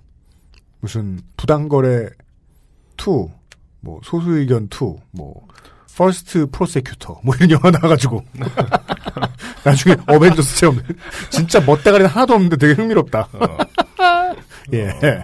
뭐 바깥에다가 뭐 그러니까 영어 이름이 필요하다 그러더라고요. 네. 그래서 이 소수의견이라는 영어를 뭐 마이너리티 리포트라고 할 수는 없잖아요. 그렇다. 마이너리티 리포트구나. 그렇죠. 네. 그럴 수는 없어서 이렇게 변호사들이 미래를 예견하고 누워가지고. 그래서 약간 언페어라는 제목이 어떻습니까? 이런 얘기를 했었어요. 네. 언페어. 근데 나중에 봤더니 이제 같은 그 배급사였거든요. 그때 CJ 그 부당거래도 CJ였고 근데 페어가 F죠. 그러니까 언페어라고 하면 죄송합니다. 혹은 뭐 그 블루투스 기기 해제할 때 군대 용어 은피해 뒤에 나오는 거 그런 게 아니다. 네. 네. 근데 부당거래의 영문 제목이 이미 unfair더라고요. 근데 네. 아이고. 아니 그러니까 그게 되게 재미있었어요. 그런 것들이. 오히려 용산 참사보다는 부당거래 쪽에 조금 더 무게를 두고 여기에 아마 세계관을 공유하는 다른 영화에서는 그 정의로운 검사 가슴에 뭐 원자로를 넣고요. 그렇죠. 예. 그런. 예. 용산에 사기당하면 못 쓰고. 네. 작품이 이제까지 왜 안 나왔나? 세상에 왜 안 나왔나? 모른다. 그리고 원작품과 관련된 핵심적인 요소를 몇 가지 이야기 나눴고요. 저희가 잠시 더위를 식히고 돌아온 다음에 이제는 영화 내적인 것들을 몇 가지 계속 여쭤보도록 하겠습니다. 예, 잠시만 기다려주십시오. XSFM입니다. 원두커피보다 적은 카페인의 커피. 부담 없이 하루에 한 잔 더. 아르케 더치커피. 커피아르케.com. 다른 대기업 건강식품도 많잖아. 딸기나 블루베리와의 영양가 비교, 가격, 위생, 책임보험, 화학 첨가물은 없는지. 다 알아보셨나요? 비교하실 필요 없죠? 언제까지나 마지막 선택. 아로니아 진. 싸다고 아무거나 사오니까 이게 뭐야. 비려서 못 먹겠잖아. 그렇다면? 노건 간장게장. 부드럽고 고소한 게살, 짜지 않고 향긋한 간장, 매콤한 청양고추. 노건 간장게장. XS몰에서 만나보세요. 뭐 시사 프로그램이니만큼 아까 쉬는 시간에 잠깐 얘기 나눴습니다만은 최대한 뭔가 피해자 코스프레라도 해달라. 이런 식의 유도신문에 하나도 넘어가지 않고 땡선비 역할을 땡선. 네. 흥선비. 흥선비 역할을. 네, 감독님과 작가분께서 충실히 수행해 주신 가운데. 지금부터는. 저 영화를 못 보고 소설만 봤잖아요. 참 진지한 소설이거든요. 제 개인적인 저의 궁금증이 이 소설이 굉장히 크잖아요. 이걸 다 영화하면. 뭐 한 10시간짜리 영화가 나오겠죠. 근데 이게 과연 어떤 영화가 될지는 좀 너무 궁금해요. 제가 생각하기에 이런 법과 관련된 영화는 펠리컨 브리프랑 어퓨 굿맨이냐. 그러니까 펠리컨 브리프는 뭔가 그 법정보다는 법과 관련된 어드벤처 영화잖아요. 그리고 반면에 어퓨 굿맨은 그 법정에서 싸우는 영화고. 모르는 사람들은 이제 군발이 영화다. 어퓨 굿맨이다. 이렇게 생각하는데. 네. 어떤 영화입니까, 둘 중에? 법정이 이 영화 전체에서 굉장히 내용적으로도 그렇고 물리적인 시간으로도 그렇고 중요하다는 면에서는 어퓨 굿맨에 가까울 수 있고요. 근데 펠리컨 브리프 그 영화적인 요소가 있죠. 그 왜 그러냐면 어퓨 굿맨보다는 좀 더 이 복잡한 뒷배경들, 이 사건을 둘러싼 그리고 이제 이 사건을 서로 자기 욕망을 충실히 실현하기 위해서 애쓰는 이런저런 사람들. 이제 표면에서는 어떤 쪽은 좋은 역할을 하고 어떤 쪽은 나쁜 역할을 하겠지만 UMC께서 뭐 방송에서도 가끔 얘기하지만 좋은 역할을 한다고 좋은 사람은 아니잖아요. 네. 그렇죠. 이제 그런 부분들이 이제 영화 안에서 좀 녹여내고 싶었어요. 근데 어떻게 보면은 그 어퓨 굿맨이랑 이야기 구조가 굉장히 닮은 부분은 있어요. 한 명의 그 변호인이 사건을 통해서 변해가는 과정과 그리고 오히려 처음에는 어느 정도 냉소적인 태도에서 오히려 사건을 결정적으로 이제 바꾸는 능력을 발휘하는 뭐 그런 종류의 어떤 법정 드라마의 전범이라고 할까요? 공식 같은 부분에서 닮은 부분이 있는데 우리가 사실은 영화를 시작할 때 어퓨 굿맨을 같이 봤어요, 감독님이랑. 아, 그래요? 진짜요? 보고 우리는 근데 우리가 했던 이야기는 이거였죠. 이거보단 뻔하지 않고 이거보다는 지루하지 않게 만들자. 예를 들면 뭐 법정에서 승질내는 씬. 그 예전에 되게 재밌게 봤었는데 이 영화를 준비하면서 이제 손아람 작가하고 봤던 것 중에 하나가 그게 뭐죠? JFK. JFK도 봤는데. 케빈 코스트너. 예. 네. 그 영화를 볼 때는 그 당시에도 굉장히 아주 폼나는 영화였거든요. 근데 네. 영화를 보면서 맨 뒤에 사실은 좀 구리다는 생각을 했어요. 왜요? 그게 뭐였냐면 맨 마지막에 결국은 그 법정에서 어쨌든 얘기를 하는데 저는 영화를 보던 당시 몰랐는데 네. 다시 보니까 카메라를 보고 관객을 보고 가장 핵심적인 법정의 뭐 최후 말을 카메라를 보고 해요? 그런 요소가 있더라고요. 깜짝 놀랐어요. 그럼 보통 이제 잭 블랙이 나오는 영화에서 많이 등장하는 결정적인 순간에 카메라를 딱 보는. 근데 어쩌면은 영화에 몰입하고 거기까지 감정이 어느 정도 싱크가 맞았다라고 하면은 의식하지 못할 거예요. 근데 영화를 만들려는 입장에서는 그러니까 이를테면 저러지 말자 이랬던 것들이 좀 많았던 것 같아요. JFK 같은 경우에는 실제로 카메라뿐만 아니라 이야기 자체가 이제 관객을 향해 던지는 이야기고 사실 대사뿐만 아니라 이야기 전체가 어떤 관객과 대화를 나누는 이야기라면은 이제 우리는 그렇게 관객을 끌어들여서 설득하거나 호소하는 전략을 쓰지 말고 법정 안에서 일어나는 어떤 관찰자를 두고도 하나의 게임, 재밌는 게임을 던져주는 것만으로도 충분히 우리는 설득보다는 어떤 그런 방식의 압도 전략을 하자는 그런 종의 이야기를 했었고요. 보시면서 JFK를 보시면서 끄트머리에 이제 살짝 오싹하셨다는 거는 케빈 코스트너 저 사람 다음번에 워터월드 같은 영화 찍는 거 아니야? 인생이 폭망하는 거 아니야? 또 하나 이제 소설을 보면서 이제 이거를 영화로 해석했을 때 정말 직업인의 입장에서 아주 흥미있었던 요소 중에 하나는 뭐냐면 배심원들이 등장한다라는 거죠. 배심원. 그러니까 어쩌면은 아마 이 영화가 배심원제를 진지하게 다루려고 한 뭐 한국에서는 뭐 그런 다른 영화나 드라마가 있는지 모르겠지만 만들려는 당시에는 그거에 대한 약간 욕심이 좀 있었어요. 최초. 왜 그러냐면 결국은 변호사나 검사나 누군가를 설득해야 된다고 하면은 배심원들을 설득해야 하는 거잖아요. 그렇죠. 자, 그러면 법정은 일종의 무대가 되는 거고요. 그 검사와 변호사는 일종의 배우가 되는 형태인 거거든요. 그렇습니다. 그게 이제 우리가 맨날 보는 로우 앤 오더 아니에요. 그렇죠. 그러니까 뭔가 이 쇼맨십을 가지고 호소해야지 되는. 네. 원래 한국에서의 그 재판들은 보면은 서류를 둘러싼 아주 딱딱한 재판들이었단 말이에요. 네. 이 서류 왜 없냐, 저 서류 왜 없냐. 그 소설에 보면은 그런 재판 장면도 나오죠. 그렇죠. 이제 그런 것들이 사실은 소설보다는 영화가 좀 더 이제 매체 특성상 훨씬 더 흥미롭게 접근할 수 있는 부분들이 좀 있었던 거란 생각이 좀 들었고 또 하나는 제가 그 다른 법정 영화들이나 드라마를 보면서 실제 법정과 다르다라고 생각하는 건 법정의 주인은 판사거든요. 네. UMC께서 좋아하시는 야구장의 주인은 아니면 그 이용 수석께서 좋아하시는 축구장의 주인은 선수들이잖아요. 목동구장의 주인은 서울시장인 것 같아요. 그래서 제가 되게 속상해서 쫓아내려 그래. 대체로 그 경기장은 지자체가 소유하고 있죠. 그리고 저 정몽 땡신의 거 아니에요. 전북 전주구장은. 예, 그렇습니다. 이게 법정에 딱 가보면 느끼는 게 이 판사가 갖는 권위라는 게 정말 굉장히 크거든요. 구장은 전주시 거고. 그 클럽하우스가. 죄송합니다. 그 말을 할 줄은 알았어요. 이 판사의 존재감이 많은 영화들에서 좀 드러나지 않는다고 저는 생각을 했어요. 근데 이 영화에서 판사의 존재감을 어떤 방식으로 드러내야 할까?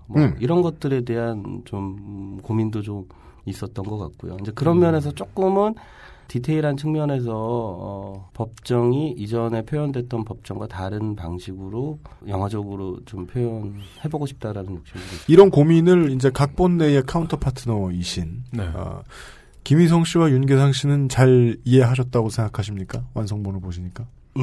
네, 저는 잘 이해했다고 생각을 해요. 그래요? 네. 윤계상 씨가 저 영화 내에서는 비중이 높은 그 변호사 역할로 알고 있고요. 원작에서 나오는 나는 유해진 씨랑 아니요. 그게 윤이라고 하는 변호사인데. 죄송합니다. 여기서도 이제 약간 소설가와 연출자하고의 좀 차이인 것 같은데. 소설가가 여기다가 이름을 주지 않은 건 그거는 소설가의 의지가 반영이 된 거잖아요. 아무 생각 없이 그 손아람 작가가 일부러 이름을 주지 않았다고 생각하진 않아요. 그의 이름을 주지 않았던 거고 연출자로서 저는 그 인물 자체가 좀 더 이렇게 명료하게 구체적으로 드러나줘야 되고 어찌 보면 소설가가 표현한 윤은 그 작가의 창으로 윤이라고 하는 인물을 뒀던 것 같다는 생각이 들고 저는 제가 만든 그렇죠. 네, 원작에서는 이름이 없죠. 사람들이 주인공에게 이름을 안 지어주는 건 작가가 궁극의 이비라고 보거든요. 네. 만약에 그런 설정을 만약에 영화에서 가장 이름을 많이 불려야 되는 주인공에게 이름을 안 준다는 건 퀘이크죠. 둠이나 손만 있어. 손하고 이렇게 앞에 펜이나 이런 종이만 나오는. 이 영화의 이제 테크니컬 장르는 FPS군요. 그러면. 작가로서 말하자면은 이제 다 맞는 말이고요. 저 같은 경우에는 이제 그 소설을 1인칭으로 쓰기도 했고 1인칭임에도 불구하고 이름이 한 번도 안 등장하는데 저는 그 철거민의 입장에 사실 이런 이야기는 독자들이나 이제 관객들이 대입을 하기 쉬워요. 그런데 철저하게 아까 얘기했듯이 철거민대 국민대 국가의 싸움에서 어떤 중간자로서 매우 냉소적이고 그리고 별로 관심이 없는 태도로 시작한 사람이 시선에다가 이제 일종의 변호사를 카메라로 쓰고 싶었어요. 그 사람이 직접 자기의 전문 분야인 법을 바라보는 방식. 그런데 그 법이 자기가 원하는 대로 다뤄지지 않을 때 한 명이 어떤 인간으로서 변호사가 이제 어떤 생각을 하게 되고 어떤 종류의 이제 회의를 하게 되는가에 어떤 중간자적인 시선에 이제 독자를 두고 싶었고 그래서 이제 이름을 안 쓴. 하지만 영화는 이름이 있어야 돼요. 블레어 위치 프로젝트와는 달라서 카메라에 윤계상 씨가 계속 나옵니다. 그렇죠. 그게 사실 이름이 있는 것 자체가 영화는 뭐 사실 1인칭이기가 어렵잖아요. 영화는 저는 모든 영화는 거의 대부분 이제 3인칭을 사실상 형식을 빌리고 있다고 보거든요.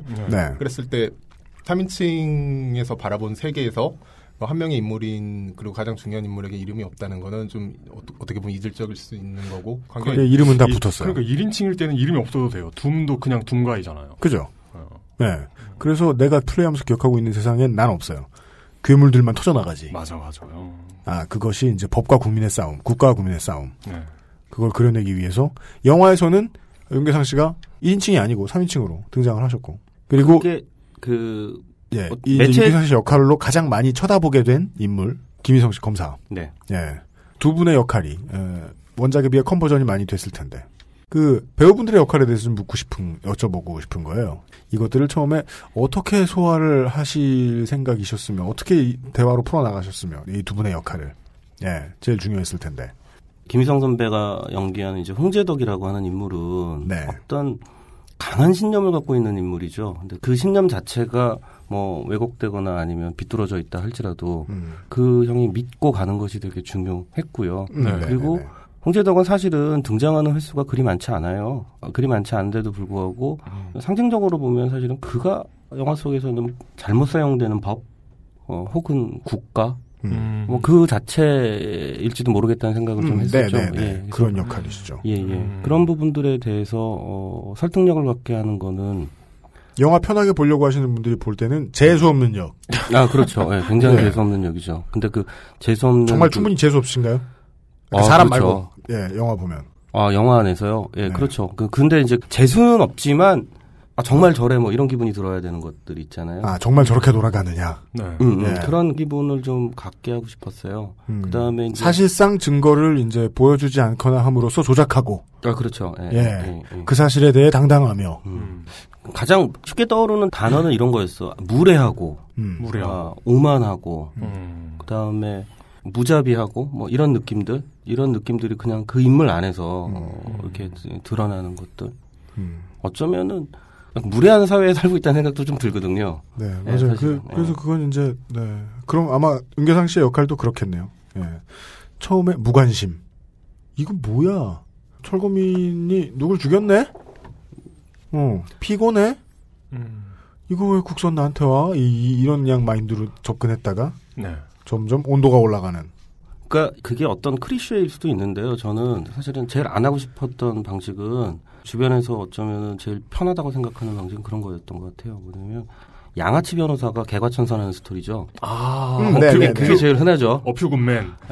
근데 그렇게 가고 싶지 않았을 때 제가 선택한 거는 약간 생활인 변호사였어요. 그래서 사실 제가 떠올랐던 거는 도가니의 공유 씨의 역할. 세상에 잘 순응하다 말고 이 일에 처해가지고 어드벤처 타고 들어가게 된 인물. 윤준호는 약간 좀 꼬여있는 인물이었으면 좋겠다는 생각이 좀 들었죠. 나는 왜 이 사건에 뛰어들었다라고 생각하냐면 윤준호이 열받아서인 것 같아요. 홍재덕을 만났는데 자존심이 확 상한 거지. 네. 그러니까 자존심이 상한 것만으로도 이런 사건을 할 수 있다고 생각을 하거든요. 시작은. 그 끝은 어떻게 될지 모르지만. 동네 변호사 아저씨가 엘리트 검사를 만나서 이를테면 우리 총리 후보자 같은 공안 엘리트 이런 사람 있잖아요. 이런 사람을 만나서 일단 같은 법정에서 약호가 탁 죽죠. 저처럼 이렇게 승부욕 없는 패배에 익숙해진 사람은 그런 사람을 만나면 다른 동네에서 놀아야지. 임파서블 이즈 너띵. 네. 불가능은 늘 불가능한데 근데, 아무것도 아니다. 늘 그러니까. 네. 근데 이제 사실까지 패스한 어떤 그 승부욕이 있는 사람은 거기에서 그럴 수 있는 거죠. 발광이 난다. 네. 보통 사람들이 볼 때는 사실은 사법고시를 패스하고 뭐 국선 변호인이든 뭐든 동네 프랭카드 걸릴 일이잖아요. 실제로 걸리죠. 그렇잖아요. 네. 누군 뭐 아들 만나도 플래카드가 걸리는데. 네. 그런데 그 안에서도 또 철저하게 이제 서열화도 있고 그 피라미드 안에서 뭐 연수원의 상위 어느 정도까지는 어떤 역할을 하고 로펌에 가고 판사가 되고 검사가 되고 하다 뭐 이런 피해의식 같은 게 더 있잖아요. 그래서 성공했다라고 생각하는 그룹 안에서 느끼는 그 약간 패배의식, 열패감, 그래서 생기는 그 컴플렉스 이런 것들이 더 있는 것 같더라고요. 그 손아람 작가가 보여주고자 했던 법의 생리의 모습 중에 하나. 그렇죠. 네, 그런 거이기도 하죠. 그쪽에만 오히려 정말 피라미드 구조이고 그거에 관해서 그 감시와 처벌을 인용해 놓으셨더군요. 뭐요? 그 순위를 정해놓는 것만으로도 그거 자체가 권력이다. 그거 자체가 처벌인. 처벌이고 권력이고. 어떤 서열이 있다는 거는 집단 안에서 서열이 있다는 거는 언제든지 서열에 밀려날 위험이 있다는 거고 그리고 그 위협 자체가 곧 하나의 어떤 처벌 기능을 해서 일단 사람을 단속시키는 소설에 이제 그런 감사 처벌에서 인용한 부분이 있죠. 그 외 비교적 해외에서 이제 한국인이 운영하는 게스트하우스에 가는 건 운이 좋은 일이고 즐거운 일이지만 간혹 가다가 계절씨만 많을 때 우연히 그런 때 보면 이제 그 저녁 시간에 이제 여행 다 끝나고 관광 다 끝나고 술자리에 모여서 일단 서열부터 잠들잖아. 자기들은 술을 편하게 먹을 수는 있겠지. 하지만 그런 본능이다. 뭐 그런 겁니까? 몇 살이니 뭐 나이로. 그러니까 밥잡으로 군번 잡는 거죠.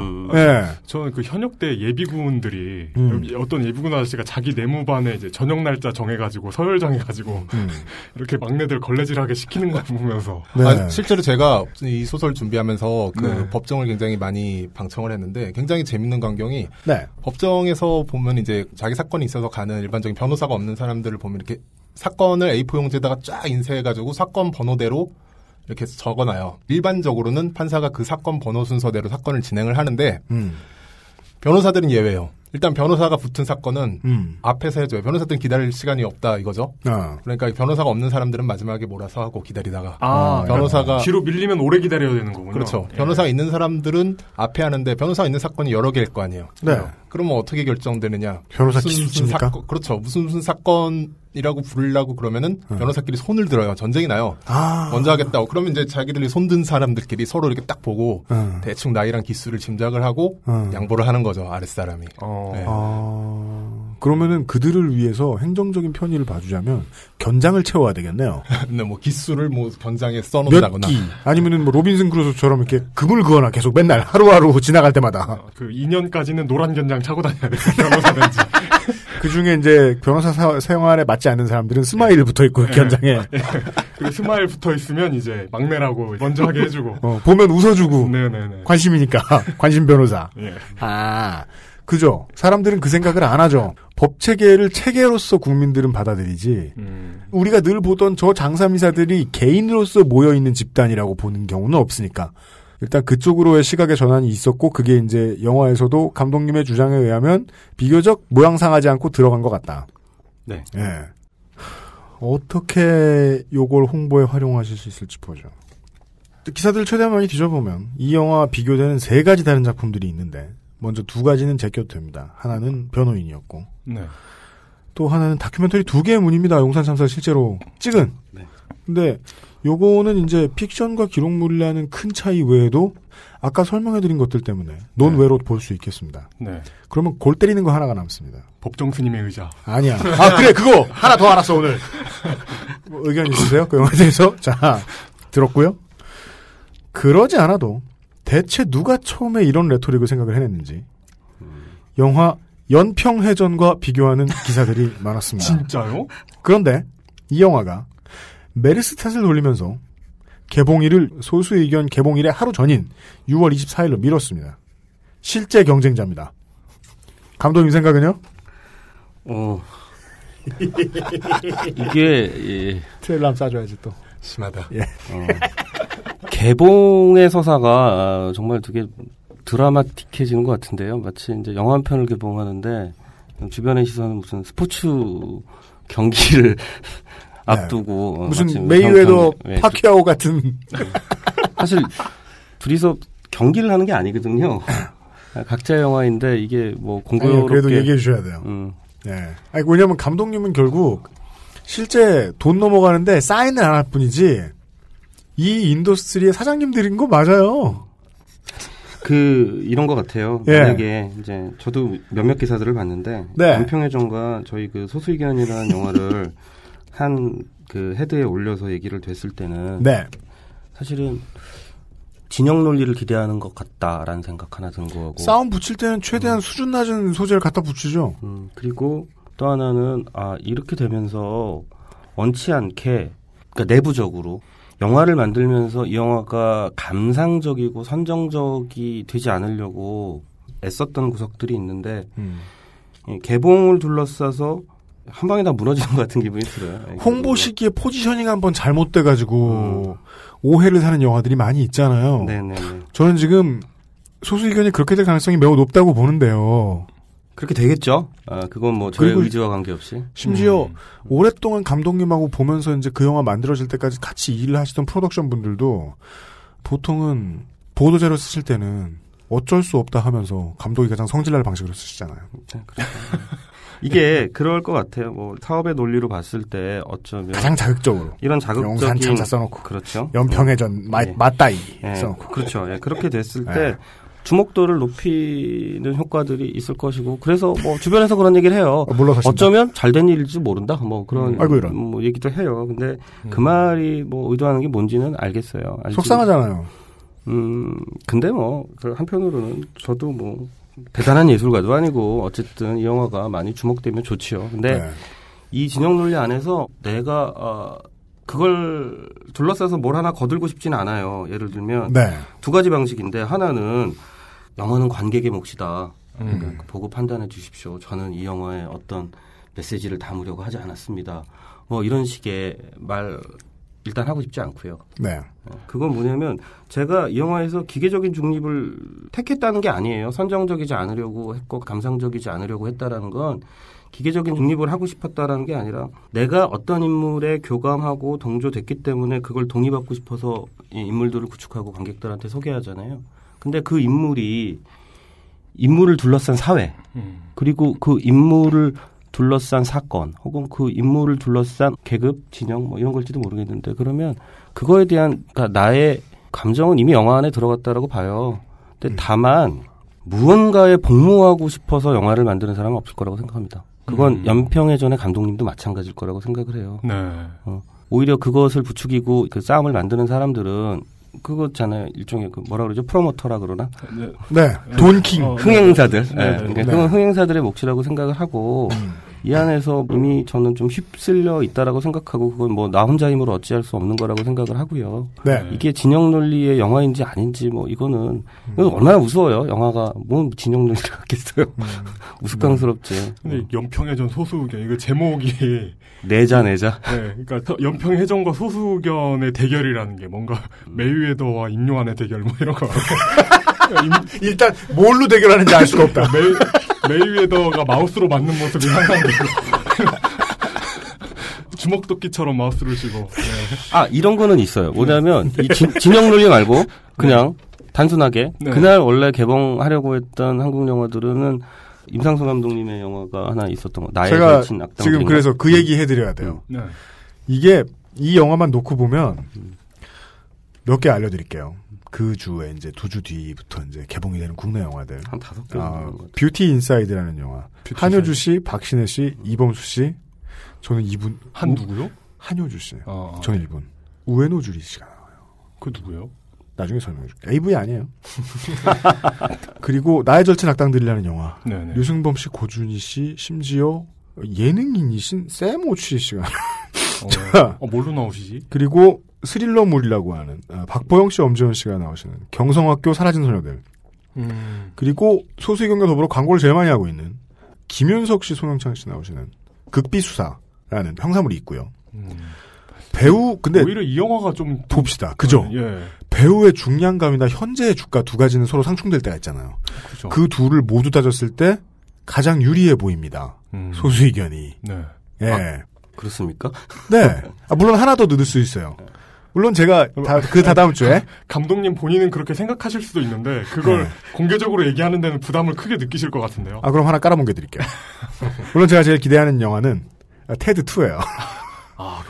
심지어 테드. 예, 마크 월버그 선생 혼자 다녔는데 이번엔 모건 프리먼 선생이 나오세요. 아만다 사이프리드 씨입니다. 네, 하여간 경쟁 상대들을 읊어드렸어요. 네, 이제 이런 건 거예요. 그러니까 제가 말씀드리려고 했던 거는 이제 극장이라고 하는 스크린 수는 한정돼 있잖아요. 네. 예, 스크린 수는 한정돼 있고 그 한정된 스크린 수를 보통 언론 배급 시사가 끝나면서 관들이 돈이 되냐 마냐를 가지고 이제 규모가 결정이 나잖아요. 예. 그렇다고 했을 때 이미 그날 개봉하는 몇 편의 한국 영화와 그 전주에 하게 되는 또 영화들 2편, 그래서 되게 영화가 많아요, 이미. 그래서 같은 스크린 수 안에서 쪼개 먹어야 될 파이들이 좀 빤한데, 연평해전이 특별히 이 영화와 이렇게 붙는다 이런 기분보다는 한 편의 영화가 더 들어왔을 때, 또 n분의 1로 쪼개진다라고 한다면, 물론 n분의 1로 쪼개지는 건 아니겠습니다만, 우리가 목표하는 상영 수 같은 게 있을 거 아니에요? 그렇죠. 예. 그 상영 수가 별 수 없이 하향 조정될 수밖에 없다라는 거죠. 네.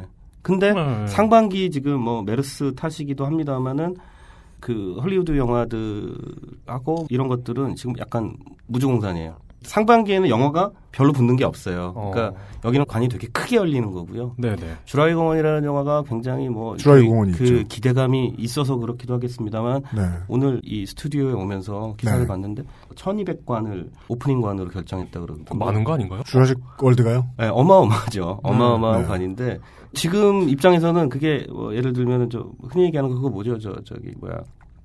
그럼 뭐라 그러지? 관 한쪽에다가 몰아주는. 몰빵. 그런. 간단하게. 간단하게. 이게, 영화가 상반기에 영화가 별로 없고요. 후반부에 어마어마하게 이제 몰리면서 관들이 쪼개지는 건 단순히 저는 그거에 대한 우리 관이 더 작아지면 안 되는데, 이 정도 생각. 그 정도 생각을 하고 있는 거고, 외부의 진영론리로 떠드는 분들에 대해서는 의식하지 않기로 했어요. 제가 어찌할 수 있는 일이 아니기 때문에. 여간에 저는 그렇게 생각한다니까요. 다른 영화를 봐도, 이길 것 같다. UMC도 이걸 지금 격투기로 보시는군요. 그래야 돼요. 워낙에 안 그러시려고 애쓰시니까. 그래야 됩니까? 예, 제 수준이 낮아져야지 어떡해. 천상에서 노시는데. 몇백만 명 정도 예상하십니까? 그러니까 흥행에 대한 질문을 안 드릴 수가 없네요. 왜냐면은 제가 흥행 직전의 영화를 소개해드리는 건 처음이잖아요, 이번이. 그렇습니다. 그래서 따라서 저는 대부분 감독님이나 작가분의 편보다는 프로덕션의 편을 들어드릴 수밖에 없어요. 예, 이런 조급스러운 질문을 해드려야 돼요. 파실 수 있어요? 네? 파실 수 있어요? 많이? 이 영화요? 네. 사실 감독들 가장 소박한 꿈은 다음 영화를 만들 수 있는 거 같아요. 그거는 이게 작품으로 굉장히 인정받고 이런 거 이전에 돈을 벌어야지 되는 거거든요. 생각해보면 영화인으로서는 큰 꿈일 수도 있죠. 네, 그러니까 돈을 벌어야 되고 흔히 얘기하는 이제 본전을 맞춰야지 되는 것, 이런 것들이 있을 거예요. 그러니까 이 영화의 본전이 굉장히 높은 영화는 아니에요. 그 제작비 규모에 대한 얘기는 한 번도 해본 적이 없는데. 생각보다 저 영화는 돈이 그렇게 많이 든 영화가 아니에요. 그러니까 보통 평균 한국 영화 제작비보다도 싸죠. 이런저런 차포떼고 계산했을 때 제가 알기로 한 18억 정도 되는 예산에 조를 떼신 모를까 차포를 왜 떼서? 차포를 떼면은 매드맥스도 차포를 떼면 그러네요. 20억 정도 될 것 같은데. 이 영화가 어쨌든 현장에 들어와서 넘어간다. 개런티랑 특수효과만 빼면 로켓 비용. 예. 말이 꼬였는데. 이런 식입니다. 스튜디오 안이. 20억 언더의 영화 예산을 갖고 있는데 그건 평균 상업 영화 제작비보다는 조금 많이 못 미치는 돈인 거로 알고 있어요. 많이 못 미치는 거네요. 예, 많이 못 미치는 돈이고 그렇다고 해서 이게 인디펜던트 방식으로 만든 영화도 아닌 것이고 이렇게 이 정도 예산에 사실은 BP가 그렇게 많지는 않아요. 정확히는 저도 잘 몰라요. 저 잘 모르겠지만 한 100만 한 150만 이 정도가 아닐까 싶은데 흥행이 됐으면 좋겠죠. 흥행을 하고 싶어서 만든 영화고 그건 또 한편으로는 많은 관객이 봤다라는 거는 사실은 돈을 벌어주는 것도 있지만 이 가오도 올라가거든요.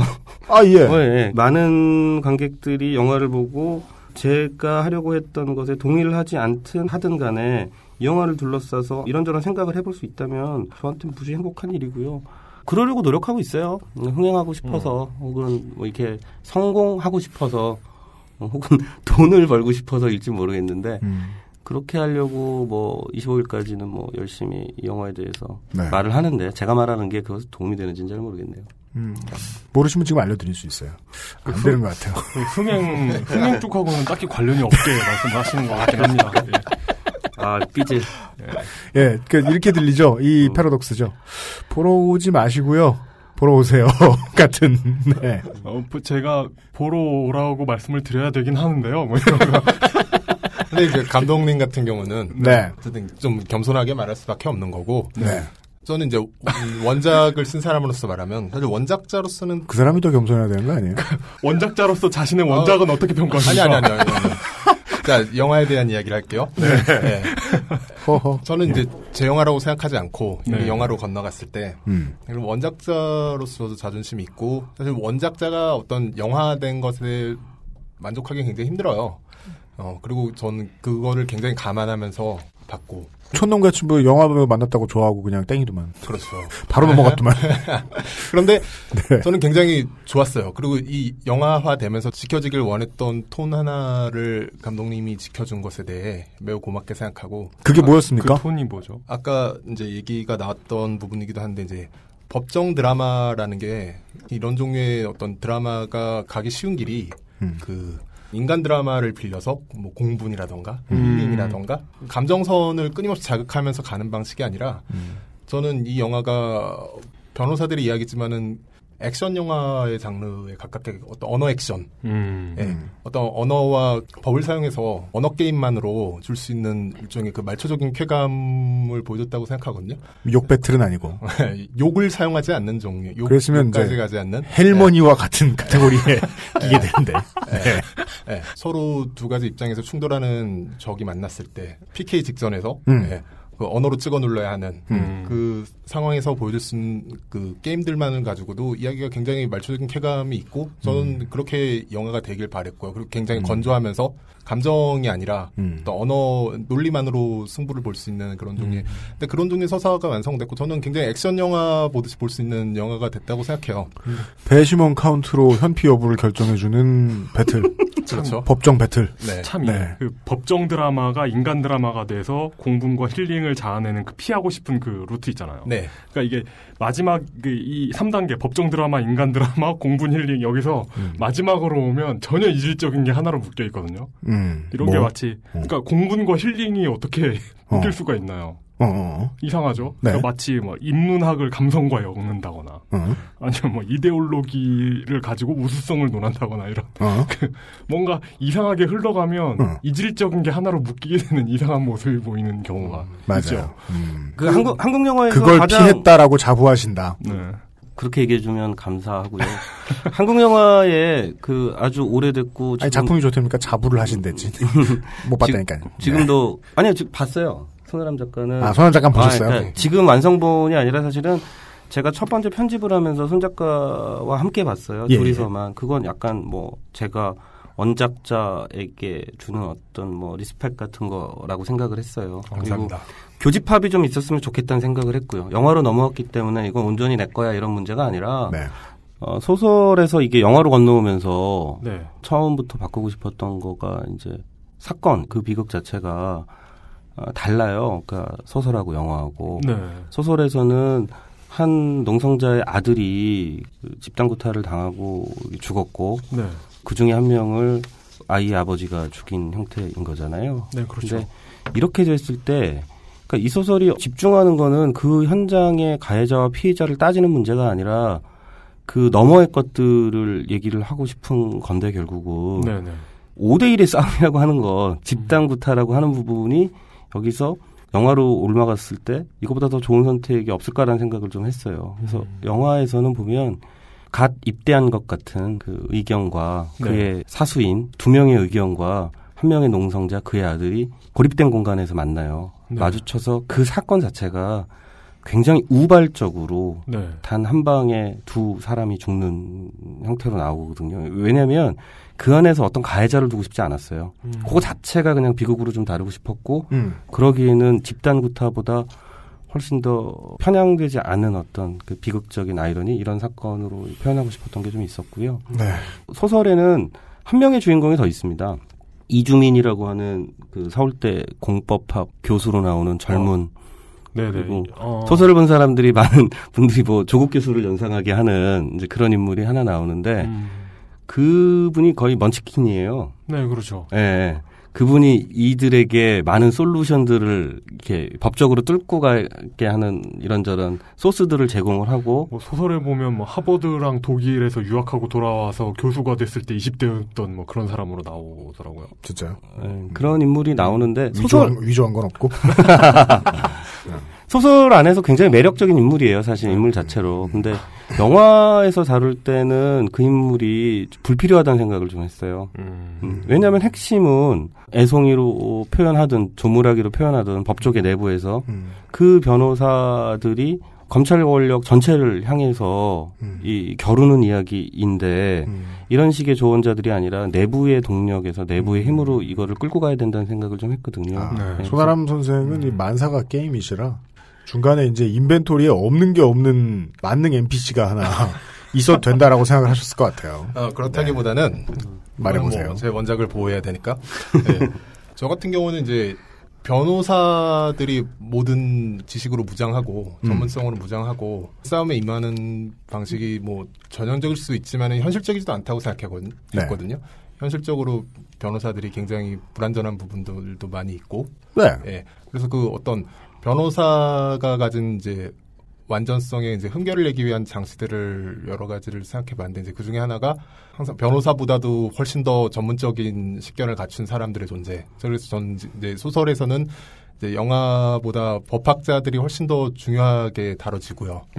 예. 그리고 법학자들의 법조인들에게 실질적인 그 미치는 영향, 이제 이런 것들이 여러 가지 사건으로 제시가 되고 있고 그런 부분은 근데 사실 영화적으로 가져가기는 우리 같은 사람들이 그냥 법학과 교수든 변호사든 그냥 법조인으로 퉁쳐버리는 것이 변호사의 입장에서 보면 다르게 보이는 그런 느낌을 원하셨죠. 네, 뭐 실제로 변호사들이 그냥 뭐 변호사가 되는 게 아니라 어떤 법학자들에게 결국 배우고 어떤 법학자들이 만들어놓은 이론을 가지고 그냥 법조항을 외워서 변호사가 되는 게 아니잖아요. 그죠. 예, 이제 그래서 그런 대목들 한 명의 변호사가 어떻게 탄생하며 하나의 법이 어떻게 작동하며 법이라는 것도 누군가 만드는 것인데 입법부에서 국회에서 만들지만 결국 국회의원들이 사용하는 이론들도 법학자들에서 손에서 탄생하는 경우가 많고 저는 그 뿌리를 소급해봤을 때 어떤 법학자 역할에 대한 부분 그리고 변호사가 이제 혼자 탄생하고 변호사를 먼치킨으로 저는 반대로 만들고 싶지 않았던 예, 그런 부분이 있었고 근데 이제 영화적으로 봤을 때는 그런 식으로 인물을 전부 다 분산해버리는 것들이 좋은 전략은 아닌 거죠. 영화를 보실 때 도움이 될 이야기들을 좀 드렸습니다. 예. 이 얘기는 다시 말하면 영화가 왜 재밌는가는 거의 얘기하지 않았다는 뜻입니다. 예. 그리고 그걸 말씀해 주시지 않을 분들이 나오셨고요. 이게 참 예전에 또 하나의 약속 때도 느꼈던 거지만 이렇게 보지 않은 영화, 개봉되지 않은 영화를 가지고 이야기하는 게 얼마나 제한적인가. 답답시렵다. 예, 그죠. 저는 지금 그래서 끝으로 이제 그걸 두 분께 여쭙고 싶은 거예요. 원작을 읽지 않으신 분들께 예, 이 영화를 어떻게 봐주셨으면 좋겠다. 혹은 그 원작을 읽으신 분들께는 어떻게 봐주셨으면 좋겠다. 여전히 예, 내가 다음 주말에 나갈 건데 예, 영화 보러 나갈 건데 메르스의 위협을 뚫고 테드나 연평해전은 내 스타일이 아닌 것 같다. 이거 보러 갈 건데 어떻게 봐야겠느냐. 원래 가이드란 필요가 없는 거기도 합니다만은 여간에 나오셨으니까. 저는 이 영화가 그냥 흥미있는 법정 드라마로 보아도 무방하다고 생각을 해요. 그러니까 그거에 집중했고요. 그러니까 아까 이제 손 작가가 언어의 액션이라고 얘기했지만 말의 액션을 어떻게 찍느냐가 영화를 하면서 되게 중요한 부분이기도 했고 그게 굉장히 큰 박력을 가졌으면 좋겠다는 생각을 했거든요. 그러니까 박력 있는 법정 드라마로 봐도 좋고요. 네. 그리고 이게 한 변호사의 성장 드라마로 보아지기도 할 것 같아요. 이것이 다루고 있는 사건 때문에 그 현실적 기시감 때문에 그 사회적인 사건 지금 현재 우리가 살고 있는 시절에 이제 사회적인 사건을 다루는 뭐 사회파 드라마라고 그래야 하나 뭐 그렇게 봐줘도 해석할 여지들이 있다라고 생각을 해요. 근데 그거에서 이 영화는 영화외적인 어떤 의도나 뭐 이런 것들하고는 무관하게 오히려 그냥 단순히 영화 자체가 갖는 흥미 쪽에 크게 염두를 두고 만들었던 것 같습니다. 네, 알겠습니다. 작품을 보신 분들께 드릴 말씀은 어떻게 원작자께서 어쨌든 이제 하나의 뿌리를 가진 이야기이고 뭐 제가 소설 원작을 쓸 때도 그랬고 이제 각본 작업에 참여를 했는데 영화에서도 그렇지만은 기술적으로 가장 중요하게 생각하는 거는 영화의 지향점은 어떤 사람들은 거부감을 가질 수도 있고 거부할 수도 있어요. 하지만은 영화 자체의 재미를 거부할 수는 없는 그런 종류의 이야기. 그게 궁극적인 목표였고 항상 생각은 그리고 어떤 깊은 지점은 좀 뒤로 감춰놓는 승부는 어떤 말초적인 재미에서 보는 그런 이야기가 항상 되길 바라고 저는 늘 그런 이야기를 쓰고 싶고요. 결국 저는 설득은 예술이 할 수 있는 좋은 전략이 아니라고 생각하거든요. 설득하는 방식은 어떻게 보면 가장 나쁜 전략이고 최선의 전략은 생각을 못하게 만드는 거죠. 압도하는 형태의 재미를 주는 그런 영화일 것이다. 설득이 아니라 압도. 뭐 그거는 이제 관객들의 평가할 몫이겠지만 누가 들으면 뭐 저 슬래셔 무비를 만들고 지난 대선 느낌도 나네요. 설득이 아니라 압도라는. 그래요? 이런 것도 이렇게 말씀드릴 수 있을 것 같아요. 이 영화의 선입관을 혹시라도 갖고 있는 분들에게라면 그것을 교정할 수는 없지만 이 영화는 무거운 소재를 다뤘다고 해서 이게 뭐 무겁게 진행되는 얘기만은 아니에요. 그리고 또 하나는 이게 무서운 얘기가 아니에요. 그렇게 보시면 될 것 같아요. 케빈 인더 우즈는 아니다. 극단적으로 얘기하면 저는 이렇게 표현할 수 있을 것 같아요. 그 일베 회원이 만약 본다면 욕하면서 재밌어 할 수 있는 그런 그런 이야기. 그건 그 알실이에요.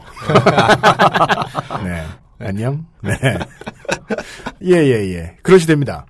비슷한 얘기를 계속 해주시니까 저는 어제 이제 그 14번 감염자였나요? 어제 방송에 말씀드렸던 슈퍼 스프레더.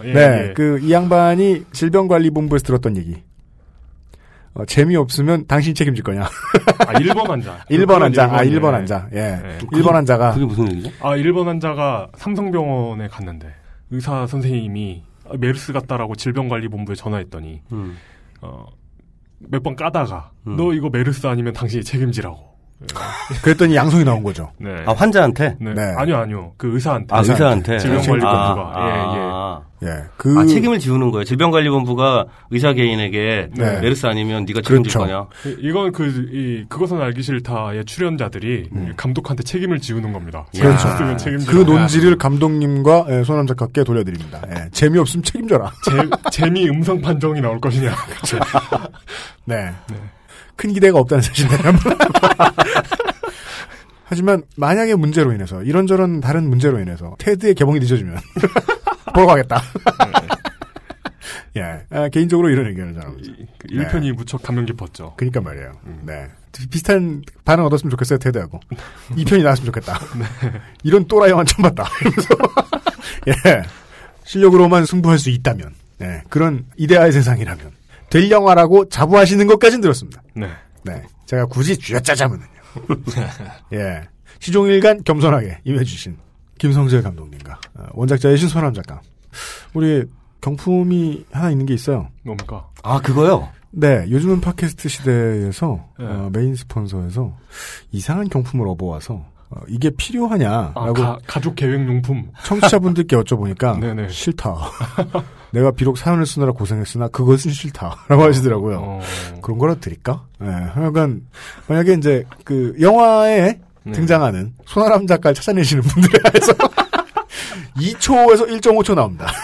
찾아내시는 분들에 한해서 이럴 경우에는 등장인물을 전부 뽑아다가 다 넣어보시면 되잖아요. 이게 근데 제 첫 번째 출연작이 아니라는 것.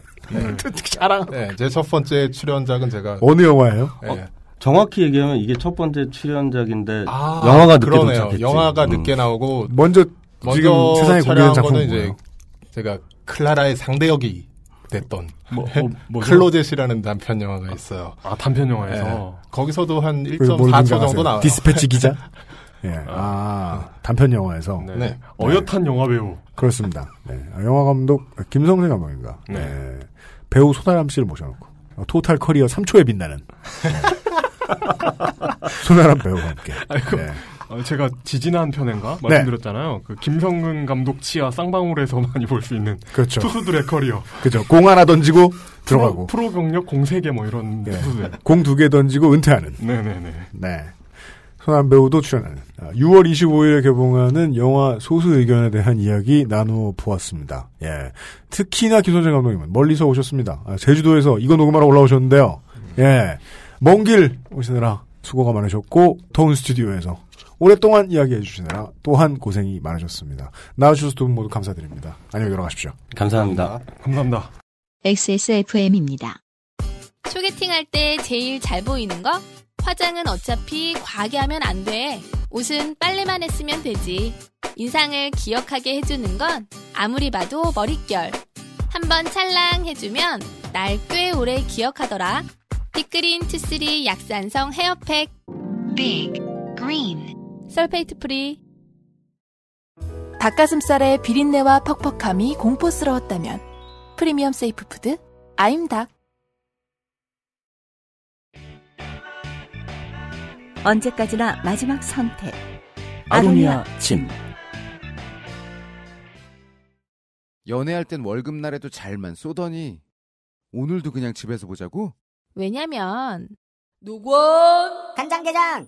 부드럽고 고소한 게살, 짜지 않고 향긋한 간장, 매콤한 청양고추. 노건 간장게장. 엑세스몰에서 만나보세요. 간장게장. 근데 참 전 이런 거 이렇게 볼 때마다 그러니까 지금 팟캐스트를 항상 편집을 하고 계시잖아요. 네. 근데 들었던 목소리를 계속 들으면 이게 재밌는지 없는지 감이 없어지지 않아요? 아니에요. 아, 그래요? 저는 언제나 물뚱님이 말하시는 걸 존나 자세히 들어요. 아, 그래요? 이번엔 웃길지도 몰라 하는 희망의 끈을 3년째 놓지 않고 마치 그 병간호하는 친척처럼. 영화 같은 거 네. 이렇게 편집해 본 적이 있거든요. 네. 이렇게 뭐 1시간짜리 영화를 뭐 20분으로 해본 건 많어. 네. 네. 그리고 뭐 사진 보정해보고 뭐 이러면은 네. 보다 보면 이게 재밌는지 없는지 감을 잃거든요. 아, 그런. 네. 근데 영화 감독이라면 그게 장편 영화라면 그런 감이 없을 것 같아요. 만들기 진짜 어려울 것 같아요. 일단 저는 팟캐스트가 어떻게 해야 재밌는지에 대한 감이 없으시다는 건 이제 김성진 감독님이 그건 알겠고요. 네. 근데 저는 이런 상황을 되게 좋아해요. 왜죠? 진짜 잘 간 것 같죠? 그러면 칼을 아무 데서나 꺼내서 흔들지 않습니다. 이게 미디어의 최후의 맹점이고 벗어날 수 없는 천형이에요.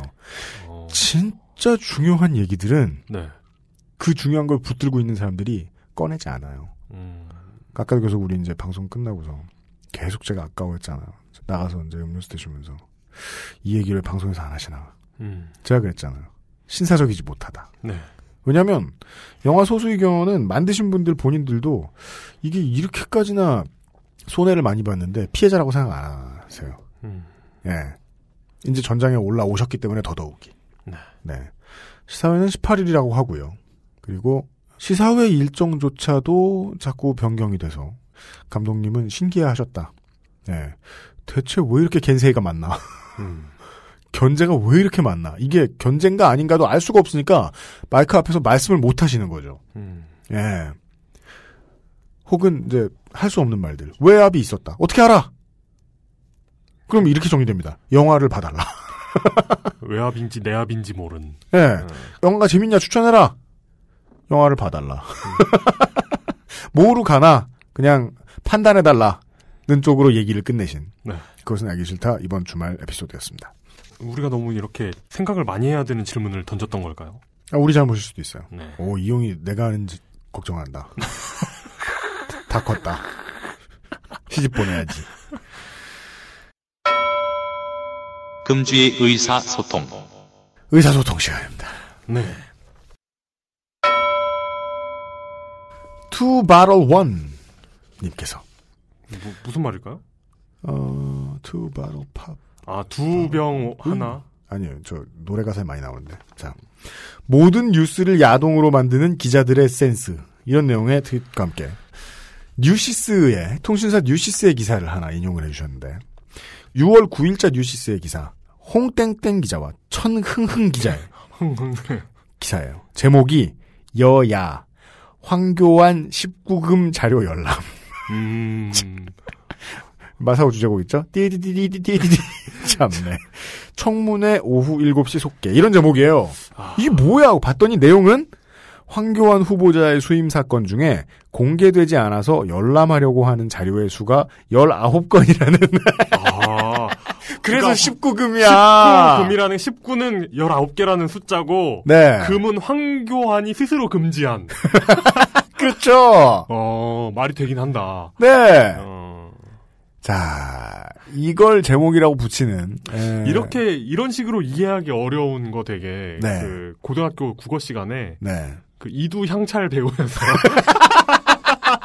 그러니까 뭐는 뜻이고 뭐는 발음이야. 네네. 그러니까 국문과 수업 때 제일 무서운 게 그거였거든요. 그런 고전들. 네네. 요즘 그 근황을 전해드리면 레이니걸 이준행 선생이 네네. 또 이제 심심하면 이제 여기저기 툭툭 건드리면서 외로운 싸움을 하신단 말이에요. 자청에서.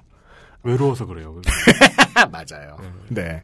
얼마 전부터 그 미디어 오늘과 프레시안을 상대로 외로운 싸움을 또 혼자서 시작했어요. 시비를 걸었어요.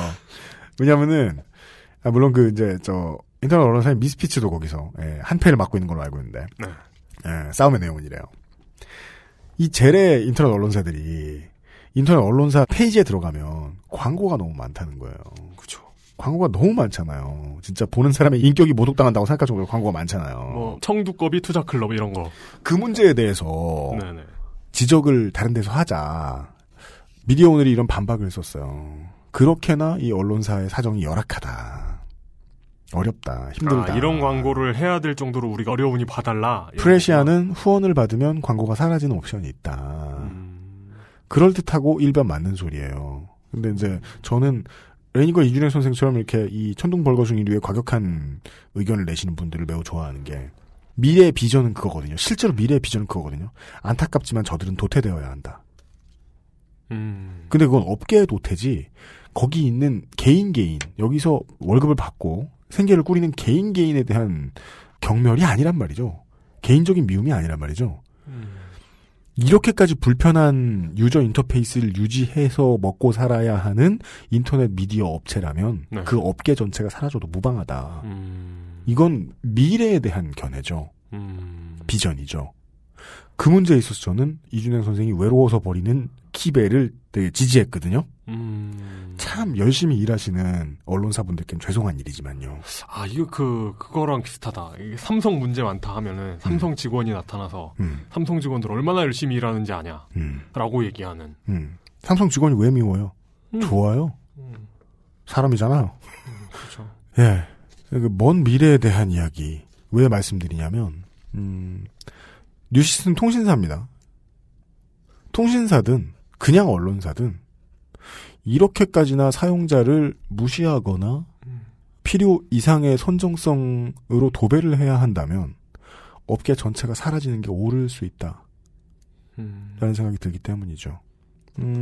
그 미래는 가까이 다가오고 있습니다. 저희가 지금 시간이 이제 부족해가지고 못 다뤘는데 피키캐스트에 대한 성토가 여기저기서 이어지고 있죠. 그런 복붙의 종착역에 있는 거대 괴물이 모두를 집어삼킬 날이 오고 있어요. 자, 엄종업님이 소문으로만 듣던 슬로우 뉴스 민노씨 편집장님의 핫한 영어로 쓰셨어요? HOT한 오렌지족 패션을 사진으로나마 만나볼 수 있는 인터뷰. 그 인터뷰는 보면 참여연대가 발간하는 월간 참여사회 2015년 6월자에 민노씨 편집장 인터뷰가 나옵니다. 우리가 늘 보던 그 두건, 우리가 늘 보던 그 목걸이, 동묘 앞에 그 자켓, 90년대 그대로, 네. 리트로맨. 이분 프랑스 한번 가셔야 됩니다. 파리 이런 데 가다가 네. 이렇게 패션 잡지 이런 데 이렇게 픽업당할 수 있는. 아, 그렇죠. 네네. 그리고 이제 위쪽에 써 있고 옷만큼은 아내에게 골라달라고 하지 마라. 동묘지행 이런. 사투리가 아닙니다. 네. 파리 사투리죠. Worship 4G님께서 짤을 하나 올려주셨는데 그 짤은 이렇습니다. 모 언론사의 6월 2일자 기사입니다. 제목이 이래요. 퀴어 축제 앞두고 하나된 보수 개신교 단체. 그 뒤에는 소위 박근혜 그립. 가능한 한 최대한 남의 손을 불편하게 잡는 방식 있죠? 이렇게 손이 꼬여가지고 이렇게. 네. 그렇게 잡고 있는 개신교 단체 아저씨들이 쭉 보여요. 네. 무슨 퀴어 축제 동성애 예방? 동성애 대책위원회? 그런 이름의 위원회를 만들었어요, 이 사람들이. 네. 보면 참 이상하죠? 이런 당연한 것들에 대한 위원회들이 있을 수는 있어요. 예를 들면 커피 음용 대책위원회. 라면 꼬들꼬들하게 삶기 대책위원회. 그냥 세상에 당연한 것들이 내가 싫으면 대책위원회에 붙일 수 있잖아요? 그렇죠. CPU 수냉쿨러 도입 대책위원회. 그런 당연한. 박근혜 번역기 도입? 대책위원회. 그걸 도입하는 게 너무 싫을 수도 있잖아? 예. 아, 이런 당연한 것들에 대한 위원회도 존재할 수 있구나. 세상은 무한 경쟁의 시대인 줄 알았는데, 돈 버느라 바쁜 세상에 저런 위원회를 만드는 분들도 있구나. 순진한 생각이죠. 네. 그게 돈이 되겠죠, 전 참, 이분들의 이런 퀴어 축제를 통해서 일치단결하는 모습을 보면 네. 이분들이 이런 기회를 얼마나 갈망했는지를 느낄 수 있어서 마음이 좀 아픕니다. 마치 이렇게 늘 외롭다 말고 네. 언론사들 어디 찌그러뜨릴 기회 없나 이렇게 엿보고 계신 외로운 레이니걸 이준영 선생처럼. 그렇습니다. 이분들이 외롭다? 이분들이 2000년대 초중반에 네. 노무현 물러나라고 나오셨던 분들일 거예요. 볼 거야, 맞지? 네, 근데 이분들이 얼마나 지금 이제 자신들이 희망으로 삼았던 대천사 가브리엘의 대체자라고 생각했던 이 대통령께서 이렇게 레임덕에 시달리고 계시니까 공황에 빠진 거예요. 누군가를 이렇게 증오하고 싫어할 수 있는 기회가 너무 갈망하고 있었던 거예요. 이분들의 어떤 외로움, 이분들의 욕구. 네. 얼마나 가슴 아픕니까? 그렇습니다. 이런 게 영화로 나와야 됩니다. 아, 맞아요. 네. 네. 그죠. 저희들도 만약에 저희가 이제 커피에 대해서 잘 모른다. 네. 그래가지고 누군가가 우리를 막 계속 공격해. 너무 외로워져. 53mm 고사포가 뭐냐. 그래서 네. 더치커피 대책위원회 이런 거 만들어가지고 거리로 나가서 이상하게 손 붙잡고 박근혜 그립하고 사진 찍고. 그렇습니다. 그러면 우리도 신문에 나올지 모르겠네요. 나올 것 같아요. 네. 말이 안 된다는 점에서는 동일하거든요. 네. 다음 주에 다시 이어지게 될 텐데요. 우리 앞으로 시리즈 방송이 결정된 홍성갑질, 이슬람 유산 덕질기. 그걸 왜 이렇게 좋아하는 거지? 이해할 수가 없어, 사람들은. 청취자 여러분들, 저희가요, 미워합니다. 네. 이용은요, 한 30분 듣다가 완전히 녹다운. 근데 진짜 재미없지 않은 것처럼 잘 편집했더라. 나 되게 했었지. 네. 칭찬해줘! 근데 진짜 그거 하나만큼은 방송이 갈 이유가 분명했거든요. 네네. 우리 홍성갑 역사 덕질가가 준비를 정말 많이 했구나. 근데 그건 그래서 이제 막 오금이 저린 거예요. 나는 진짜 1%도 얘기 안 했는데. 그게 홍토로님의 그거예요. 가장 큰 패착이죠. 어느 경우에나 너무 많은 준비를 한다는 거. 근데 이제 제가 한 몇 년 겪었습니까, 그 친구를. 네. 이제는 잘 컨트롤할 수 있을 것이다. 네. 예. 기대를 걸어보겠습니다. 네, 청취자분들께 재밌는 컨텐츠를 남겨드릴 수 있을 것이다. 네. 이슬람 유산 덕질기의 소문에 대한, 첫 회에 대한 청취자분들의 말씀을 2개만 소개해드리죠. 30일 나무님이, 이분은 파키스탄에 계신 분이라고. 팟캐스트는 파키스탄에서 들어야 제맛이라고 제가 말씀드렸더니, 깜짝 놀라셨다고. 네. 거 보십시오. 이거 누가 깜짝 놀랍니까? 파키스탄에 계셔야 여기에 깜짝 놀라고 이런 감흥을 느낄 수 있는 거죠. 그렇습니다. 역시 이분의 말씀으로 네. 입증이 되는군요. 팟캐스트는 역시 파키스탄입니다. 네. 파키스탄 팟캐스트. 알고 보면 파키스탄 아니에요?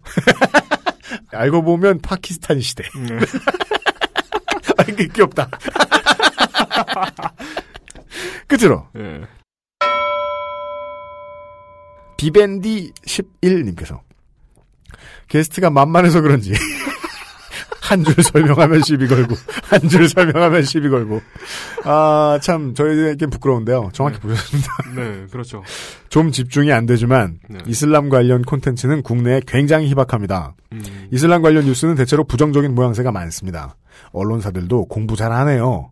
아무쪼록 특집 편성 부탁드립니다. 라고 말씀해 주셨습니다. 이야, 이렇게 말씀해 주신 분 많았습니다. 가장 의외의 말씀이죠. 이런 경우에. 우리는 얼굴이 푸그락푸락 지지하고 있어. 근데 맞아요. 제가 이제 프로듀서로서 오랫동안 고민해온 부분입니다.